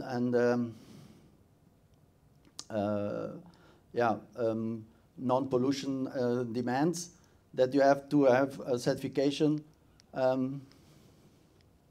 according some guidelines and also the EU regulations. We did also for the North American approval NSF NC 61, and we are running further tests in addition to the EU guidelines to get the regional or country-wise approval like ACS in France or Kiva in Netherlands or others country. Yeah, just a small or overview about the advantage of this liner products. It's a fully structural system. It's a standalone system. It is factory production, ready to install delivery. So we do not have any impregnation on site, or we don't need any steam or water for curing. And I have a very fast curing of the system due to the UV light curing procedure. I am just rush a little bit to get all the foils through. This is some... You'll have 10 minutes. 10 minutes, yeah. There's some testings I will skip over past. This is about the dynamic load testing, and also this was one of the tests required by WRC for the diffusion of the inner foil and the liner to have the approval of also for the gas transportation. Some burst tests, the hygienical certifications. I want to go to the case studies, to the job site. That's why I'm rushing a little bit. So winding process is our liner. I think this is important because we are developing the system from the gravity application to the pressure pipelines. In the gravity networks, there is an easy access existing. You can always go into the pipes through the manholes. You have always access to the pipes. This is not the case in the pressure lines. You don't have any access to do a spot repair or do a lining immediately. So the job site must be prepared in a mid-long term. Yeah, some requirements for site preparations, like Lars already told, is the cleaning. You have to have an adequate cleaning of the existing pipes to have a successful lining of that pipes. This is, for instance, in steel pipes. Most of the case, you should use either this 1500 high pressure cleaning or the sandblasting, or you start with the scraper, several times, and then you pick it, and you can analyze then afterwards the pipe. If it's cleaned, then you can install then the pipeline, the liner, of course. Very important, mostly in the small diameter, is that you prepare also the pipe with TV inspection and a laser scanning. This is very important because when you order a liner for a certain diameter, there can be, like we are the surprising confirmation at the job site only. When we got a liner to be installed, a diameter 200 was ordered, and you can see after the laser scanning that, that the pipe diameter was only 192 millimeter. Yeah? So it's a 5% difference, where then the pipe, the line, of course, was a little bit bigger than the existing inner diameter. This is very, very important to have this information when you order a liner to get the right product. Yeah. Even in the preparation time, you should also think about the reconnection technique. Yeah, because you get the pipe to be renovated. So as I told before, you don't have any access through manholes like in the gravity systems. So you cut the existing pipeline, you install a liner, and then you have to close this network again. You have to think about the reconnection technique, how to seal the liner, how to reconnect the liner to the network again. This is very important. And these decisions should be made before you order a liner, before you start the job site. So there are, depending on the network owner, there are a lot of techniques or some techniques that we developed together. For instance, in the sewer networks in Berlin, they always want to have a spool of steel pipes, because mainly their network is made of steel pipes. So they want to have the spool of steel pipe, which ends with a flange. We install the liner, and we seal the liner against this metal spool with some inner sleeves. I will show the job site pictures after.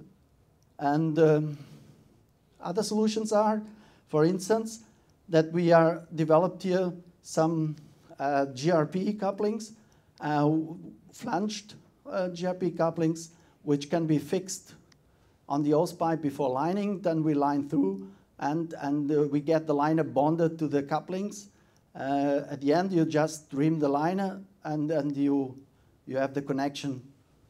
You have the flange connection to close the network again. Yeah. So again, an overview. You can get this metal flange with the inner sleeves, EPDM, like Amex or Vico systems. You can have the GRP flange couplings in a different sizes, different PN ranges, and you can have also this flange with a loose backing ring. So with the one GRP flange coupling, you have the possibility, as I told, that you fix this GRP flange coupling before you're lining the pipe, and you get immediately during the line installation a bonded system. This is possible to use also after curing the liner. You have just to be sure that you get the liner cured in a very homogeneous and a circular form. You remove the outer foil, you just push over the liner, this GRP flanged coupling, and then you seal from inside to outside the annular space. Now, a few case studies. So we started with the first application in the sewer main in Berlin. It was a diameter 750, a 10-bar rising main, and we had a liner with a 7.2 millimeter. The requirement was 10-bar surface pressure and testing 12 bar. We used our system for UV system for curing the liner. It was a 7.2 mil liner. We used a system with 6 times 2,500 watt, and the curing time was only 24 minutes. Of course, it was not a long section, so only 43 meters and 24 minutes. Another job in France, diameter 600, steel pipe. We had different sections, 109 meter, 144, 81, and 66 meter. Requirements were surface pressure 6 bar and testing pressure 9 bar. The testing pressure, like in Berlin, were made according the EN 805.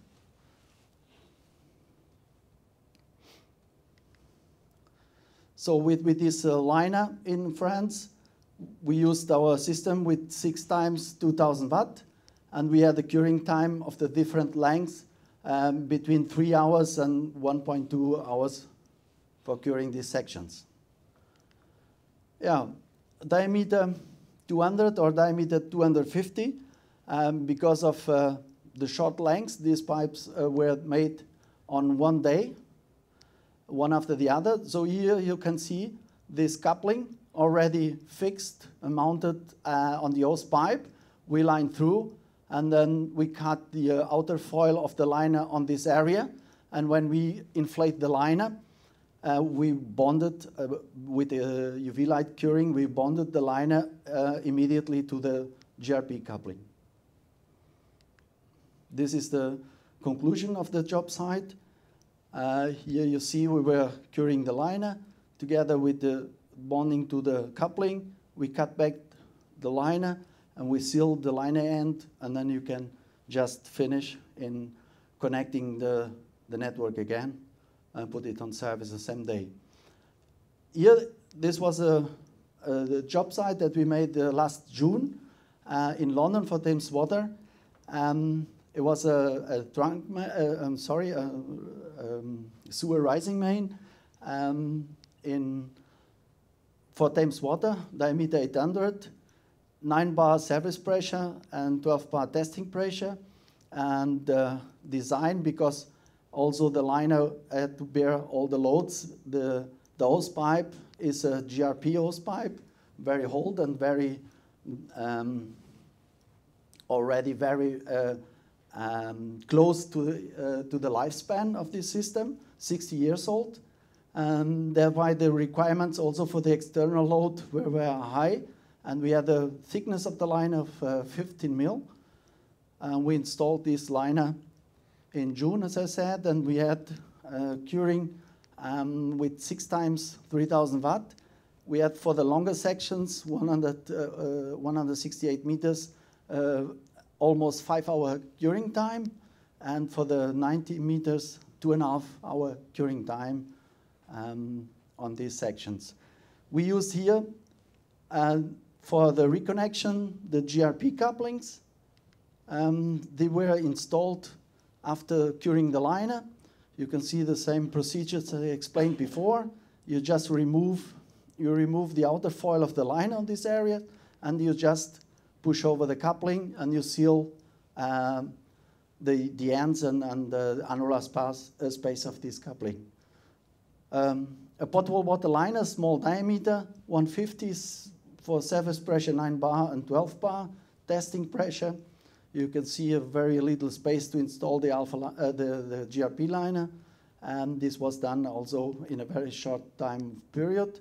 The curing were done with 10 times 300 watt, and we had a curing time of 39 minutes. The reconnection were made by inner sleeve, inner sealing of the line against the hose pipe, and then using a multi-range coupling to reconnect the pipe again. Yep, I'm finished. Okay. So thank you very much for the attention. Like it was said before already, and I can confirm, we need to be able to design and calculate the liner thickness.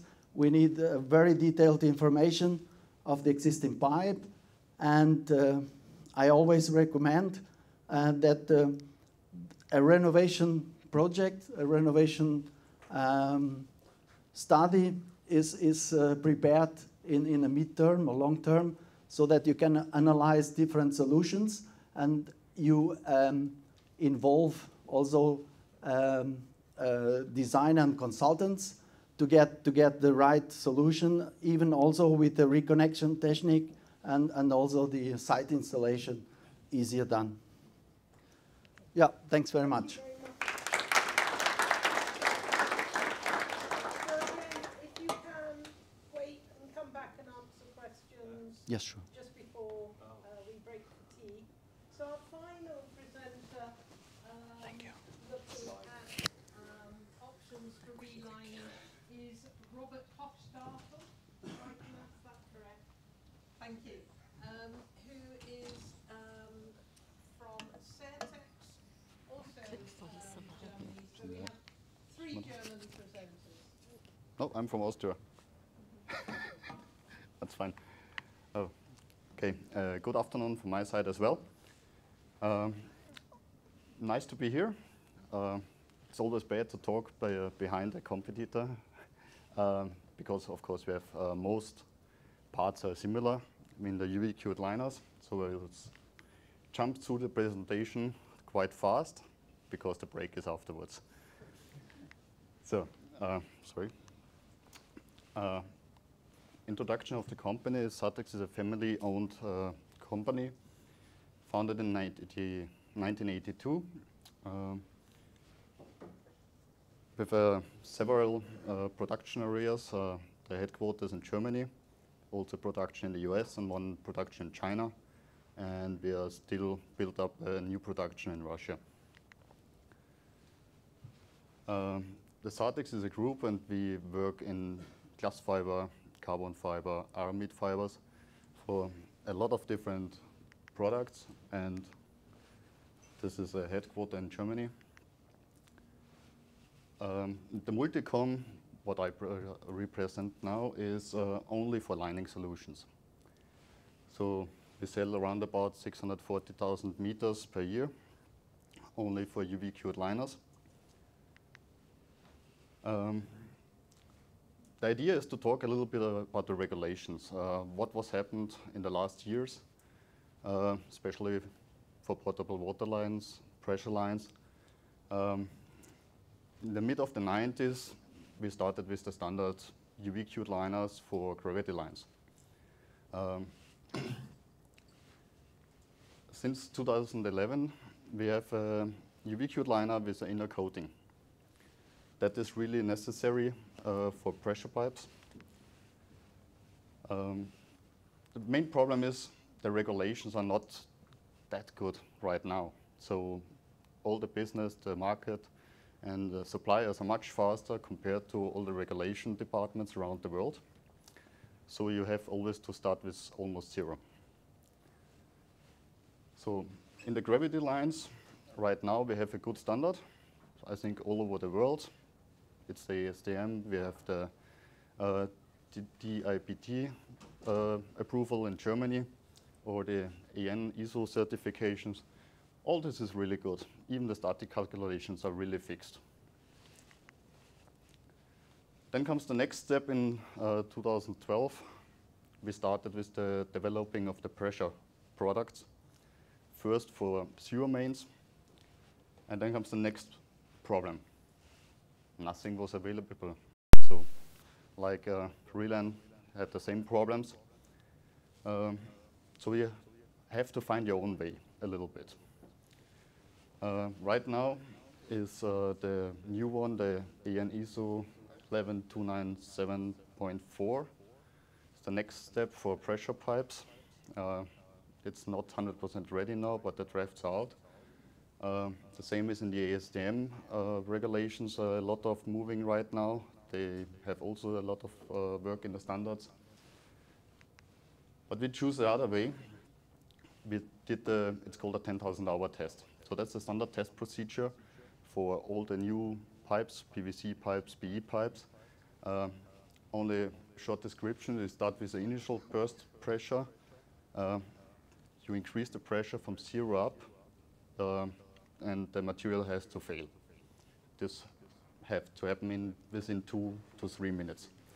So we reached 75 bars almost there in the 300 diameter. But this is on the initial test, and then comes the long-term test. And the long-term test is the 10,000 hours. So you see the graphic, it's a third-party test. On all the blue points or dots are the failure rates. Then you get an average after this 10,000 hours, and this gives you a reduction factor and safety factor. So that means after 10,000 hours, it was the 55 bars. And then when we see here, the 300 diameter, we have now a PN classification of 27 bars. So we have also the safety factor in the PN classification, because we have the tightness test. After the installation, most depends of the country, it's 1.5 times the working pressure or 2 times the working pressure, so this has to be included here. So that's the next story you see here. In 200 diameter, we can have PN40 right now. In diameter 1000, only 7.1 bar. So that is our next target, to increase these pressure tables. Focus is to have in diameter 1500 minimum PN10 in the future. Yeah, the chart is always the same. We are working with Class A, full structural inner loads and outer loads. Yeah, the approval thing, all these ones are only hygienic things. That gives you nothing about the quality of the product. It's only material analysis. That's it. It's nice to have, but says nothing about the quality of the pipe. Yeah, the range is what we can support right now is from 200 up to 1200. We have already installed around about 30 kilometers worldwide. And curing lengths on the installation length is up to 350 meters, depends on the equipment what you have suitable. Almost the same.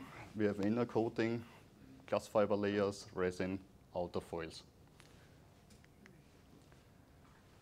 Good plus compared, because today we talked about the P pipes, yeah.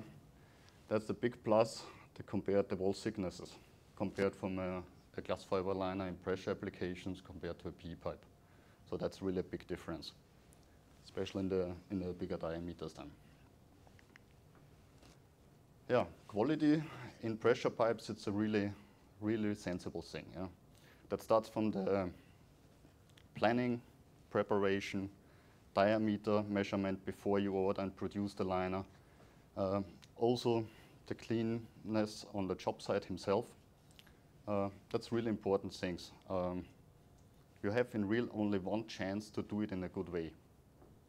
So compared to gravity sewer line, you can make a short liner over it if the liner fails or something goes wrong. That's not a big deal. In pressure pipes, you have one chance to do it in a good and the right way.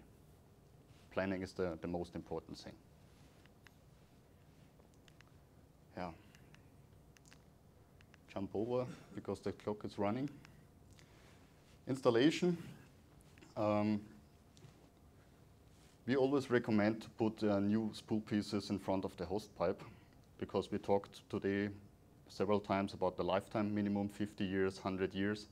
So it makes no sense to make an end sealing of the liner to a corroded, damaged host pipe. So this is why we say always you have to do and put a new pipe in front of the host pipe. That is a thing what we have developed together with a partner company. It's a mechanical coupling on one side, and you can order here exactly the inner diameter what you need. Because you have over the last 20, 30, 50 years, a lot of different diameters inside. So it's quite hard to get the right pipes in the right diameter now, what they have installed 80 years before. So that's all custom made. If it's not a standard diameter, no problem. You can order it with flanges or a spitted end, how you want, that's it. Cleanness, working, always good. I like especially the pictures when you have here a lot of mud. We heard today about the P pipe. It's not the pipe, it's always the installer or the worker. Here it's the same. If you are muddy, sand, water, dirt, you work with gaskets, it will fail. Yeah, pipe scraping, the same. We have a non-bonded system to the host pipe. So the cleaning is much easier compared to bonded systems because we need not metallic clean. A smooth surface is enough. Yeah, the process, pull the liner in, put the light train in, the same. What we have right now here is the blue one is the liner of the installation. We cut the liner always in the pipe back, so that's in the field. And mount the end seal standard-wise inside. That is what we do right now. We haven't found right now the good solution what we want in the future. We work on it for connections, tap connections. Did a lot of tests in the last years, but nothing was so 100% effective that we say, okay, we go forward with it. So we are still looking for it. Yeah. Only a short thing about the testing, the whole world is looking for it. Gas pipelines, water pipes, pressure pipes, a lot of things. A really good thing is Relan had did the same test as we with the WRC together. That's really appreciated that they created this test because it was a really good test. I've here some pictures for you. So they made really good testing with drop body weights hitting the liner. You see here the impact. It was the testing procedure with the impact on it. With cold temperatures to hold the pressure inside after the impact and so on. Also a lot of 70 degrees. They put the liners here in the ground with weights on it. So they stressed a lot. And the good thing is our liner is the same construction, yeah? Only the resin changes. So that gives us also a good feedback for the portable water liner or the standard pressure product because the main construction is the same. And that was really interesting. Yeah. All in the WRC here. And the certificate on the end. Yeah. So right now we did a lot of installations in Europe, Russia, North America, South America, Australia, Singapore. Some big companies like Shell approved us. So it's a good product right now. The second generation is close to the approval right now. So we will start this year in the third-party testing. So only to get you a feeling what will be possible in the future. We have the burst pressure here from close to 65 bars right now. With the new design, with the same wall thickness, we reach the burst pressure short-term from 168 bars. So this is what comes in the future, especially for the big diameters. Okay, thanks for your attention.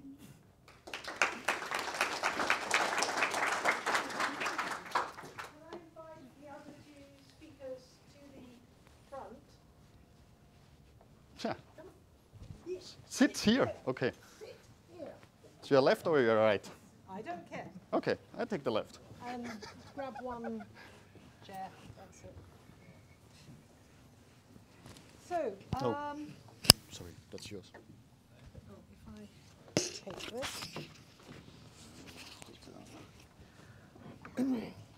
The advantage of doing it this way is that we actually can pass the microphone around. So do we have any questions from the floor? I'm aware that we're in the way of tea, but... oh. Dick? Thank you. First of all, I'd like to thank our three German friends, Lars, Robert and Sabine, for having the courage to stand up in front of this man-eating audience and give presentations. You know, it's always difficult in another language, so they were very informative, very good presentations. I have just one question for you. You talked about the approvals that you've done elsewhere. I'm wondering what you've done apart from the WRC gas test, and particularly what have you done in relation to obtaining drinking water approval here in the UK? I would imagine for Nick it's quite a quick question. that's dead easy, isn't it? It's standard polyethylene. The resins are approved in accordance with DWI Reg 31 approval in England and Wales, and of course Reg 20. Oh, I can never remember Scotland. So long as they're still part of the UK. God knows what they have in Northern Ireland. I'm also quick. Yeah, okay. Simple, easy. Right now we don't have the approval in the UK. Background of this is we go step by step. So first we need a partner in this country. Then we have to check the investment of the approval, the time, it's also a question, and the market behind. So we don't have a partner here right now. Okay. So there's an opportunity. Firmino? Yeah, to be honest, when I started with Reline Uptake, beginning of 2017, I contacted DWI asking for requirements and information to apply for an approval. I never got an answer. Oh no. Meanwhile, I started the discussions with support of WRC. So we are looking forward to proceed, but we always got the information that it's very demanding and very exhausting, but I never saw in the written form how is the procedure about. That's my experience so far. Right. Yeah, we with our Starline system have also not applied for an approval here in the UK. But the product has been used in a number of countries in Europe with the DVGV certification that is available for fabric hose lining. So there's quite big testing scheme for drinking water pipes and gas pipes available in the German rule books. And doesn't matter. very often these Got to pass kind Reg of 31. testings are accepted, at least within Europe, sometimes also in other countries in the world. Yeah. Thank you. Sadly, you have to go through the Reg 31 requirements in this country, however many other accreditations you have from overseas. That's the way it is. Any more questions, or am I allowed to ask one? Oh, okay. For drinkable water liner, how do you get to do the connection between like a house and the main pipe? Should we start with Nick again? Yeah. It's a standard polyethylene pipe, and I showed the slides. You can use a mechanical ferrule connection or an electrofusion ferrule connection just once you've got the hose pipe out. Okay, same thing. We did some tests. We have also installed one tap connection in Norway in the field. This is in process since 2 years now. The thing is, you have to dig down, of course. You have to remove the hose pipe, and then you put the tap connection direct on the liner. From inside and outside, you must drill and screw something. More I cannot explain because it's not out on the market right now, but we are working on it. Okay. So, making the service connection? As you saw, we started with these developments in early 4 years ago, let's say. And for the potable water, we are looking in the same way like Satex, but these connections are only possible when you do the lining or immediately after the lining. So the pipes are not on service, so you have to dig down a hole and then connect from the outside and inside. The benefit with the fabric hose lining system is you have a fully bonding system, so there's no annulus in between the lining product and the old pipe. So you can use all standard methods you use for new tappings under live conditions, but also when you take it out of service. As you have to do very often a temporary water supply to the households, you dig down anyway at each service point to make a temporary supply at that point. And then you can do at that point as well the normal standard procedures as you use in normal standard piping business with drinking water pipes.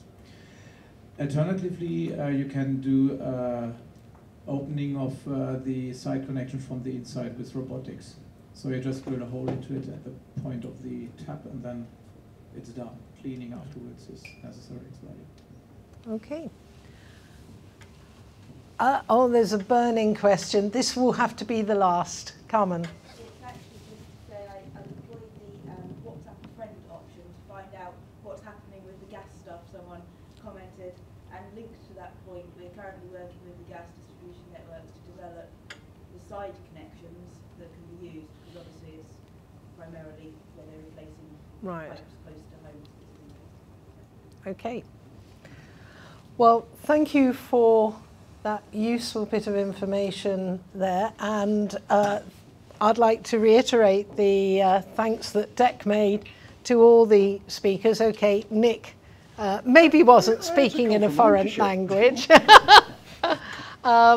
but certainly some interesting approaches that we might need to think about for the future to get down to zero leakage.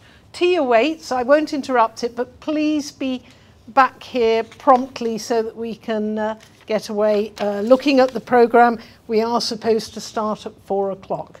So if you haven't finished your cup of tea or eaten your biscuits or whatever, bring them in. There's no limitation on that. Thank you all very much.